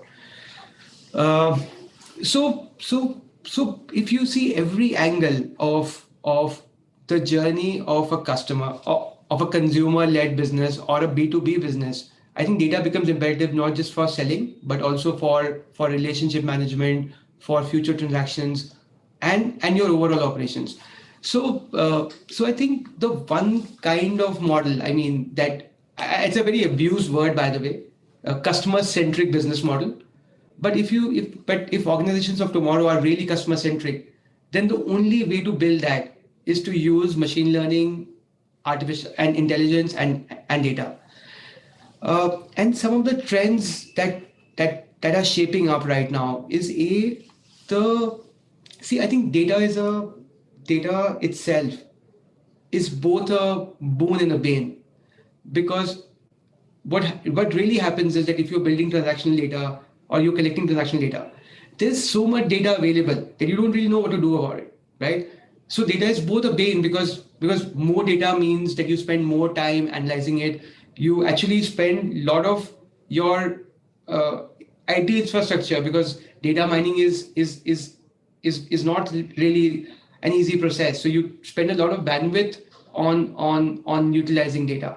But I think what's also happening is that there are right now tools available which are very comprehensive in nature, which not just kind of solve one part of the problem, but they solve a holistic problem, that how do you collect data, how do you use it, how do you make it meaningful, and how does various parts of the organization use that data. So I think that's one trend, that more and more simpler tools will be available, so that even smaller organizations, SMEs, can participate in the goodness that data and intelligence bring to an organization. That's number one.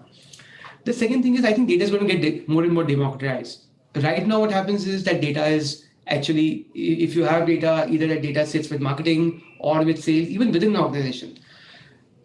In the go forward, I think that data is more democratic, can be used by multiple people, and like finance can take actions on that data, IT can take actions on their data. So it's not limited to one part of the organization or only the selling part, but to every aspect of the organization can use those data models, use the same transactional data to make decisions. That I think is something that we'll see more and more. The third part is that also I think this entire thing of security and ethics, that we have to be extremely careful as consumer organizations that we don't misuse data. I mean, if the customer has transacted with you, he also trusts you that that data will be used meaningfully without really taking advantage of that. So as we start building data-led organizations or AI-led organizations, it's very important that our first principles on ethics and trust with the consumer do not go down because you know about him far more than what you did previously. And finally, I think even implementation, I mean, for example, for a large company, obviously it becomes easier. I mean, because you can spend that kind of capex to build data capabilities. But I think also the implementation, for example, SaaS products that can easily be used to mine data and to understand data would be available. So again, it will not just become more accessible, but also it'll become, I mean, using data to build intelligence will become easier to use. So overall, Thambu, I think that we will see a tectonic shift, not just for large companies, but a shift even for SMEs to get data as a backbone of their org structures, and then start using them meaningfully, just not for sales and marketing, but for across the value chain. Well said. So structured organizing of the data, using the data, giving access to the data, and also eventually giving a better customer experience. Very well said, Mr. Raj. I have one more question to you. You said customer experience is most misused. In fact, like everybody's talking about customer delight now. We have so much of data. Like, do you think you can find out some pattern about their buying behavior, or you can kind of identify those frequent buyers and probably make a nice package of loyalty programs and target them? Do you think these kind of approaches using data-driven methodologies will give you better customer experiences? No, absolutely, Thambu. I think that's the heart of it. And again, let me give you two examples which will help, demonstrate how it's done. Supposing you and Shri Vidya were to search on the Make My Trip app right now, hotel options for Chennai, you would see very different options. Basis your past buying behavior. So that's the power of data. I mean, we would ideally know from the backend that what kind of hotels do you prefer, which hyperlocation in Chennai do you want to really stay in, and what are your preferences? Do you like a pool or a gym, or do you want breakfast included rates? So the listing of hotels shown to you and Srividya will be very different. And that's the part, and that's the delight. How do you come on the Make My Trip app? When you search for Chennai, you get the 5 most relevant properties, and the 5 relevant hotels for you and Srividya will be very different. That's number one. Number two is that, and you mentioned about customer delight. See, what happens is what happens for all e-com players, that only 30% of our interaction is actually pre-sales. A lot of our interaction is post-sales, because order inquiry, refunds, cancellation, all of that. And generally the traditional way of doing it is that you open phone lines, people call you and get it sorted. Now the problem with doing all of that is still someone has to make the pain of picking up a phone line. What we try and do is we try and create heat maps that okay, this customer might be facing this issue right now, and that's the reason why he or she might want to connect with us. Can we proactively reach out and tell her? The same point I was making, that if we know that you're you're taking a flight, you ideally would want to do a web check-in. Instead of you calling us on our IVR, can we proactively tell you that we have web checked in for you? So understanding the customer journey and taking away all the pain that he or she has to make to reach out, and make our flow so intuitive that it works seamlessly without contact. So I think and for all of that, the inherent capability of using data and also making meaningful inferences from it is the only way you can do it. Otherwise, we'll keep on being traditional. We'll keep on showing non-relevant stuff on our platform. And while right now I'm talking about e-com, but I think the same is true for any category. That how do you ensure that at the point of sale, you show the relevant pack price to the customer, and that can only be done if you have used long-term transactional data and made some inferences out of it, which is meaningful. But yes, I think the only way to deliver so-called customer delight is to kind of use transactional data and make your processes seamless because of that. Yeah, thanks for that insights. I'm sure 2022 onwards, even a small scale company, as you mentioned, even SMEs will adopt this route to make their customer experiences better.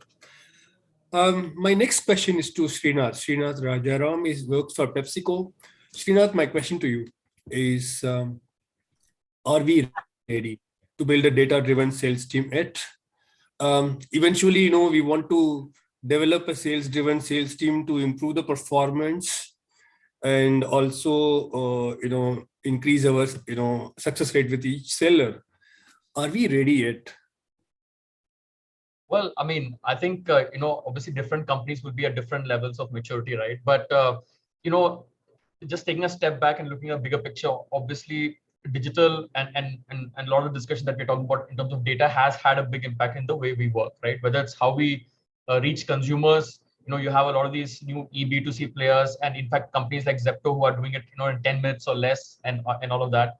Whether it's how we market to them with all the latest trends that's happening in digital marketing, or how we reach our distributors and retailers, right, which is our sellers. And maybe I'll focus on that because we're talking about maximizing the performance of each individual seller, right? So for a sales organization to succeed on this front, I think there are three I'll just maybe break it up into 3 parts. And I'll just talk about some of the trends which are going on here. And the more we are able to adopt some of these trends, I think the more successful we are likely to be, right? So the 3 parts are: 1, trying to set the right aspirations for the seller, right? To assess him, and figure out what the maximum potential of that seller is, right? Second, easing the order placing decisions and experience. I think Raj spoke about, looking at the value chain and the customer experience chain and removing all the pain points, right? So it's all about easing that experience. And the third is all about, creating maybe customer-centric fulfillment models so that they're also catered to from a customized point of view, right? So one is setting the aspiration, second is easing the order placing decisions, and third is fulfilling those orders, right? Just at a very fundamental level.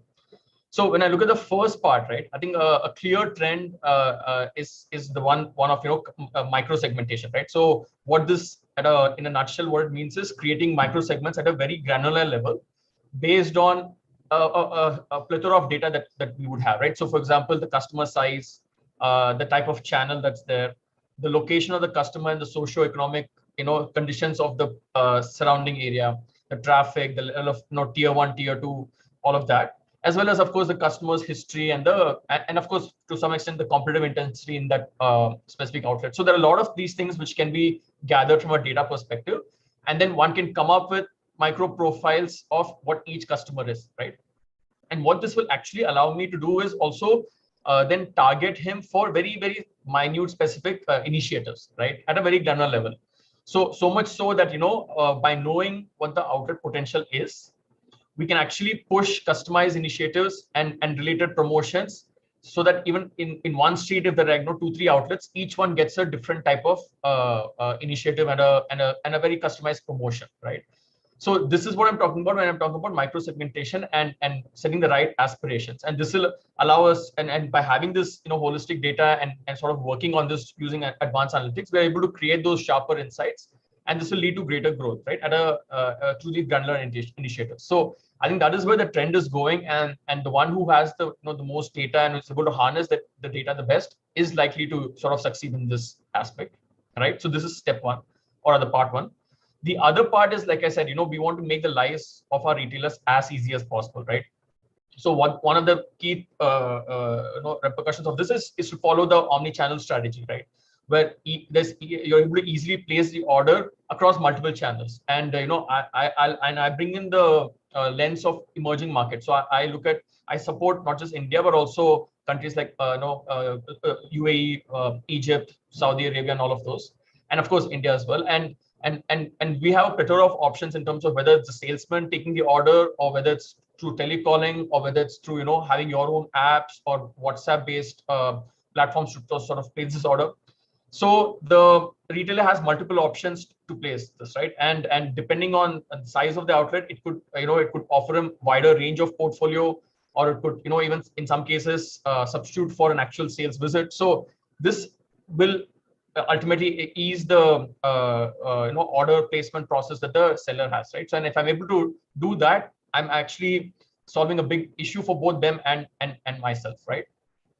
And also the other thing is, once the order is placed, it's also important to continue the overall retailer engagement, right? So it's not just about taking the order and delivering it, but it's also giving him an overall visibility of where he stands, right?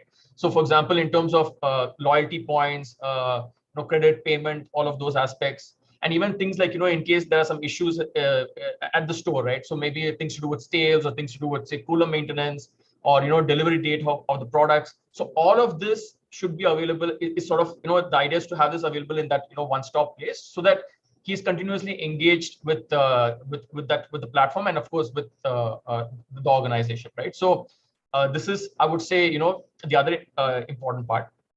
And all of this ultimately improves retailer satisfaction and engagement levels, right? And obviously, that is key. Once I have more engaged retailers, I'll have higher sales. And the other aspect is also that it improves the productivity of our salesmen and ensures their satisfaction as well, right? So this is the second part, which is easing the journey. And I would say the third is more to do around fulfilling the deliveries, right? So here again, depending on the retailer and the sort of loyalty that he enjoys with the organization, we could look at things like dynamic routing for delivery, including real-time changes in the delivery frequencies, so that we are able to minimize his lost sales and ultimately our lost sales as well.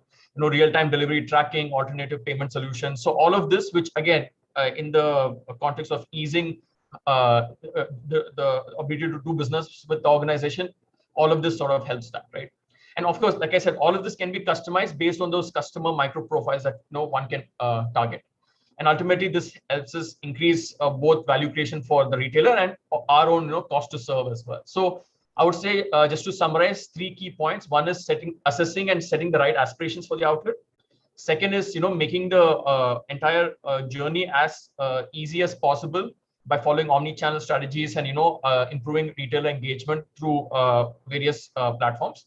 And third is customizing the fulfillment models based on the retailer as such. I'll just add one more point, which is more on the software aspect, which is more to do with whatever we deploy, right? I think change management and PMO is very key.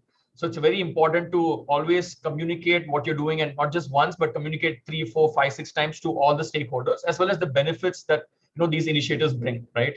And this is something that I feel is one of our strengths, and we've done it successfully in the past. And especially it's more important because we've had 2 years of COVID where face-to-face meetings are not necessarily always possible. So to figure out the right ways to do it, I think is key.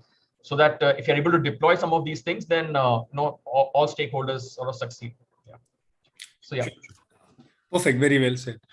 In fact, that micro-segmentation is very an interesting and evolving thing across industries. Even in our industry also, apart from micro-segmentation, we also do call customer personification. So we make clusters of customers. Clusters, exactly. Yeah. And we treat them differently than the traditional model. Otherwise it always used to be one-to-one, and you can't strategize it. Correct. Exactly. Yeah. Yeah. And that is where data is key, right? And if the more access to data you have, the more sort of clustering or micro profiles you can create, and then target them in a very customized manner. So that is these personas were created with the help of some statistical models, which is also machine learning. Right. I'm just borrowing some point which Mr. Raj mentioned. He made a mention that the dependency on your physical manpower, that's a very controversial question. So I will ask you differently. These platforms, these tools, whatever you are creating, do you think these all will help your existing sales force to be a better salesperson, or it is going to be replacing him? Well, actually, from our point of view, right, I think both the outlet and the salesman is core to whatever we strategize, right? So their sort of improving their productivity and throughput is what pretty much most of what we actually deploy on the ground is for, right? So whatever we do, it is to maximize the productivity of the salesman. So whether it's omni-channel, for example, if there's an additional option to sort of place the order. So look, I just take a step back, right? So for us, having a relationship with the outlet is very key, and the salesman is our face to the outlet. So in that sense, our salesman is very important. So these apps only sort of help improve his productivity and sort of improve the sales that he's able to do, and gather more incentives. So that is the way we would probably see this. Sure. So perfect. That answers me. One last question, Srinath, if I can ask you. Sure. There are a lot of trends happening in sales technology, especially the digital selling space. You are into the go-to-market strategy domain of PepsiCo. You will be the right person to tell this. While building a data-driven sales organization, what are the trends are happening around the digital selling space? Right. So, I mean, look, I think we've all spoken about digital and data quite a bit. And I think all of us would probably firmly believe that, being a data-centric organization is ultimately the key in the next, 3, 4, 5, 10 years to maintain and increase your competitive position, right?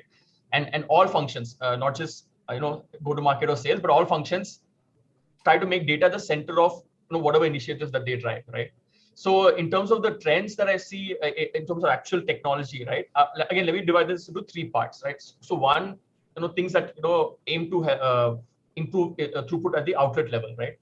So broadly, this is, I would say there are, on the one hand, you would have slightly more strategic initiatives, like something like, let's say, an automated target setting process, right? Where based on the historical trends of the outlet, based on the category aspirations that the company organization might have, based on other, again, external factors like the location of the outlet and all of those aspects, it is increasingly it is important to sort of have these mechanisms to come up with what the right target setting needs to be, right? So automated target setting modules are very key. And again, it is not to say that it is going to be the only thing. It is that plus, of course, some amount of manual interventions are required to come up with what the right aspirations for each outlet is, right? So that is at a more, I would say, strategic level. And again, at a more tactical level, I would say things like, suggested order modules, a must stock list modules, which, when the, and as well as upselling and cross-selling modules, right? Essentially what that does is when the salesman is at the outlet, it sort of, once he takes the order, it also sort of pings him saying that, hey, outlets like the one that you're visiting have also typically bought X, Y, and Z. Why don't you try selling that, right? or based on this outlet's past history, this is something that he may be running out. So why don't you try and sell that? So these sort of intelligent nudges through upselling, cross-selling, or suggested order, as we call it, these tactical initiatives also sort of, I think, is a large trend. And again, here also data is key. Like the one who has the more data is able to do this in a much better manner, right? So it's not just that you have the module, but it's a continuously iterative, it's a continuously evolving model. It gets more and more accurate, and not just that, consumer trends also tend to change, right? So that needs to reflect what's happening in the outside world. So I think this is, I would say, a couple of things which help drive incremental sales at the outlet. And the other aspect I think I would like to cover is, we as Pepsi, as well as all other FMCG companies, we sort of invest in the outlet by, deploying resources, right? Whether it's, third-party merchandisers, or whether it's, racks or whether it's, in-store visibility, resources. So I think this is another place where technology can also really help. And so, for example, something like a rack inventory visibility module, right, which tells us exactly which outlets have what types of racks, and are they sort of being deployed in the right sort of outlets, which sort of maximize our ROI. So these sort of modules are also something that we see gaining traction, which sort of helps reduce our cost to serve, or rather optimize our cost to serve. And something again which is a bit further down the line, but image recognition is also a very important trend in this space, where it sort of ensures that whatever merchandising guidelines and norms that typically companies like to create, that is sort of followed, and to make sure that the racks are full, and there's no rack integrity issues in terms of other brands being stocked in the same racks, and so on and so forth, right? So these are the two aspects at an outlet level. One is more for increasing throughput at the outlet, and one is more about maximizing ROI on the resources that we put in the outlet, right? So that is one part. Second is I would say at the salesman or the route level, and technologies that allow us to track route compliance. That is, is he going on the right journey plans? Where is he spending time? Is it more in the value adding aspects, which is more time spent in the outlet, or is it in other places? And wherever we find that the time being deployed is not to the optimal mark, we can then intervene in those specific geographies and understand why that's happening and make improvements, right? So ensuring that the time spent by the salesman is optimized and sort of maximized to be in the store, rather than him spending time elsewhere. So that is one important thing. Another important thing is automated supervisor coaching. So in a lot of places, like the supervisor is not able to physically be there with the route. So this sort of enables them to sort of track the execution that's going on in the market from a slightly distant manner. And also it also allows them to do real-time coaching based on the updation of metrics. So again, this sort of a module also helps improve the supervisor productivity and also execution that his salesmen do. And thirdly, there's also, I think, a good sort of trend of gamification. And again, this is also relevant in all our fields, I'm sure. But essentially promoting healthy competition among the salesmen. So having leaderboards, rewards and recognition. And this could be, of course, based on new sales, or based on the types, the breadth of portfolio, or new outlets opened, whatever it is. The metrics can be defined as we want it, and to sort of promote that healthy competition among the sales. So gamification is also another key trend that is happening in this space. And finally, finally, at the distributor level, again, similar to what I spoke about in the outlet, but essentially having, setting the right aspirations based on the outlets which are there in his geography, and sort of pushing them to sort of do those numbers. So I think these are probably, I would say, the various technological trends that one might see in this space. Nicely put.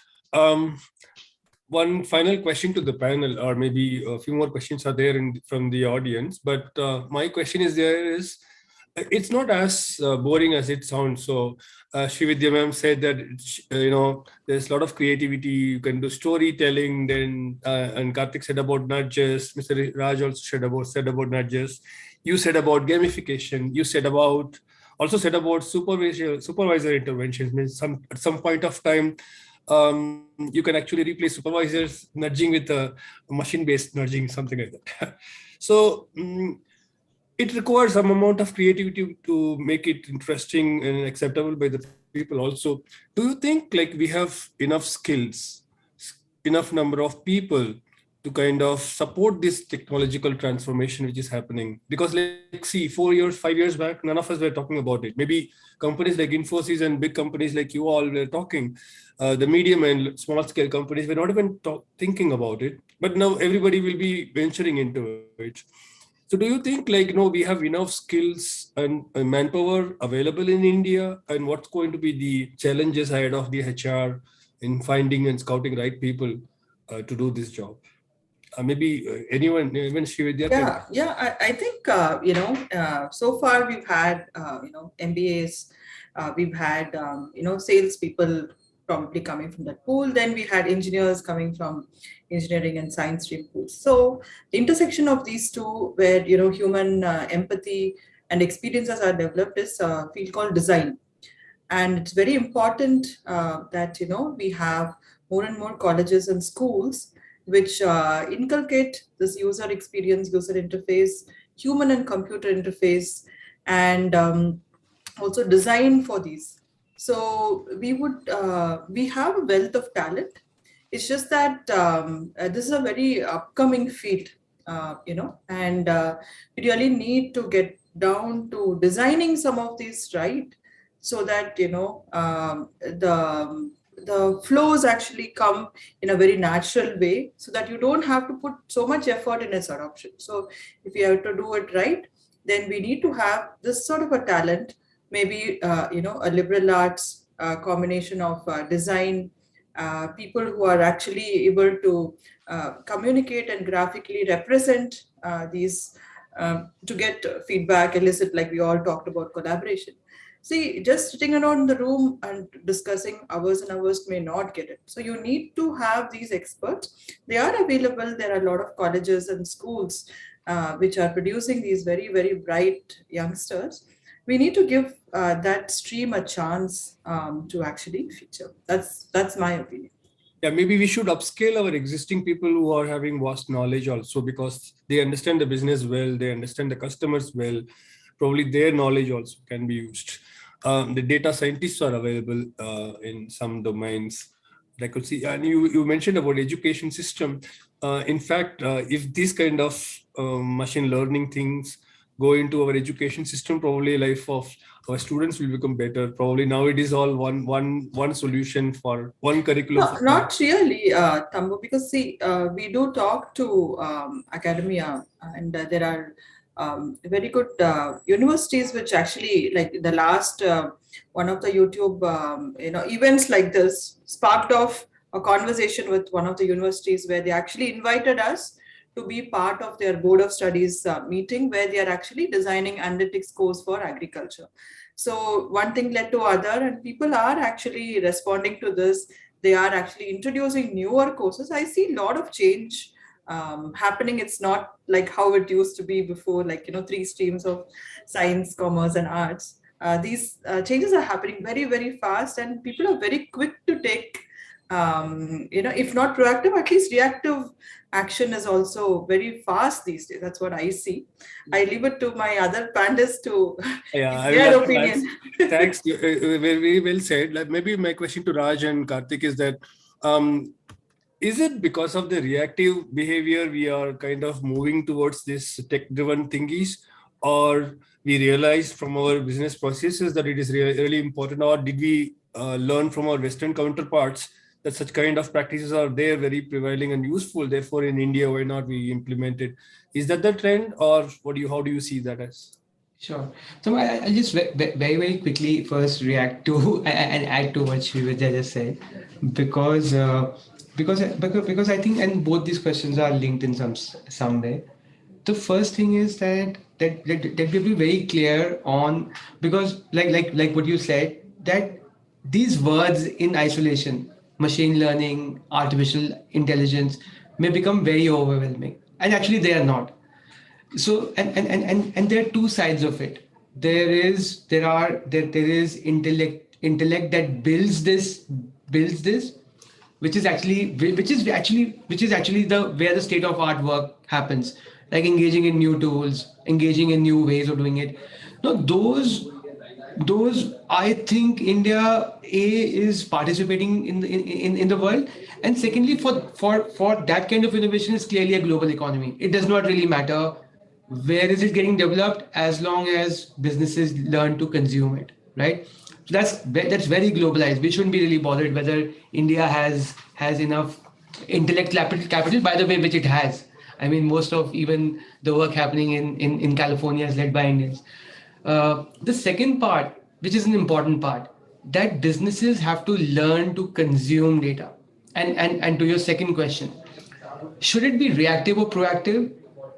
If you're and I'm not talking about companies which are large and which actually have the bandwidth to spend ahead of the curve.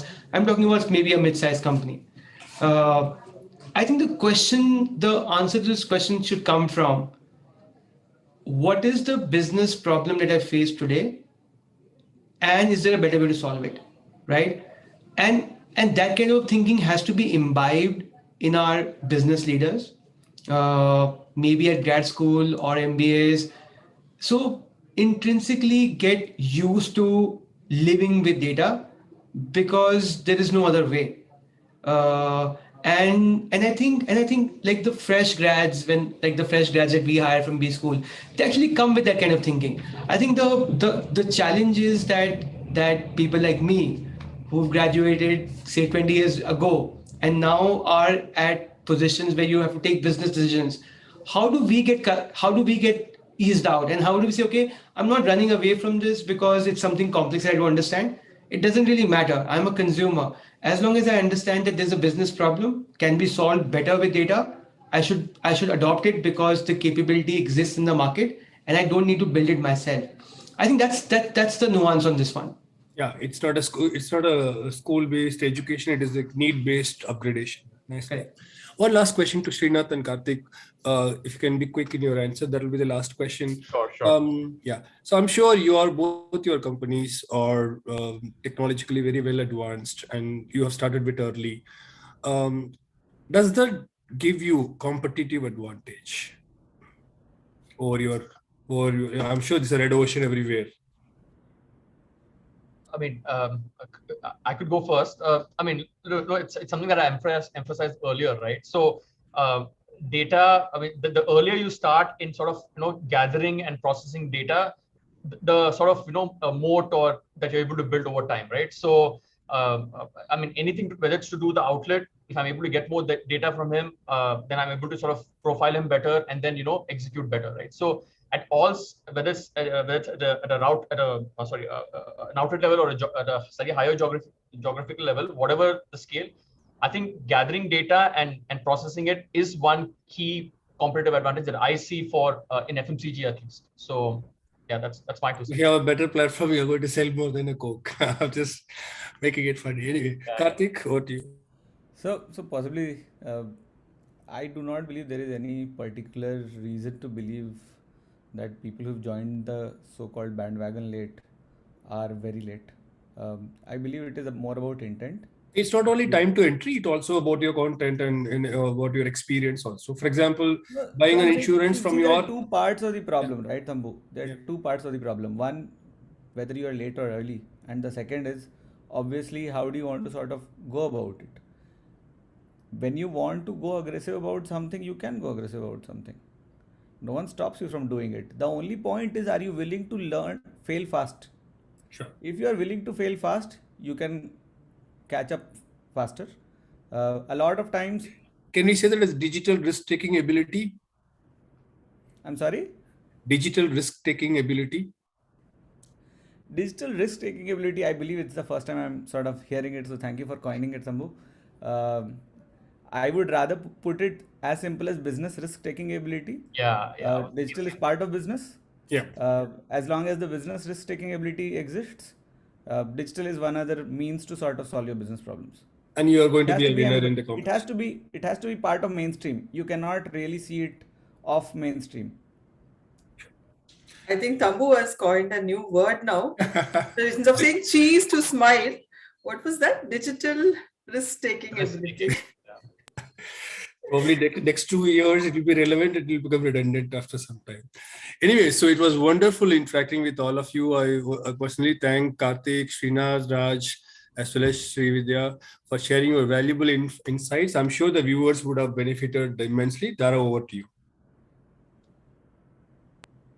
Well, thank you so much, Tambu. This has been a great panel discussion. As I mentioned that usually post-lunch sessions are sleepy, but this one was not sleepy at all, where our panelists discussed that data is not just a metric anymore, it is a revenue generator itself. And we had a lot of insights about the tech trends, the upcoming ones. Well, with this, we come to the end of this panel discussion. And once again, on behalf of Kamikaze Media, I'd like to thank each one of you, all our speakers who joined us on this panel discussion today. Thank you. Thank you, everyone. Thanks, Tambu. Thanks, Dharna. Thank you, everyone. Good work, Daniel. Thank you so much, everyone. And with this, we come to the end of this summit. We come to the end of this conference, the Sales Tech Conference Summit 2022. Thank you so much. I'd like to thank all the speakers, all the panelists, and our audience who joined us on YouTube. I would like to thank each and everyone for joining us here at the Sales Tech Summit 2022 on behalf of Kamikaze B2B Media. I hope you had an enriching time listening to all our eminent speakers, and we would like to thank all of them for being a part of this summit today. Thank you so much. This is your host, MC Dharna, signing off for the day. You've been a lovely audience. Thank you so much to each and everyone. All right. Thank you. Take care.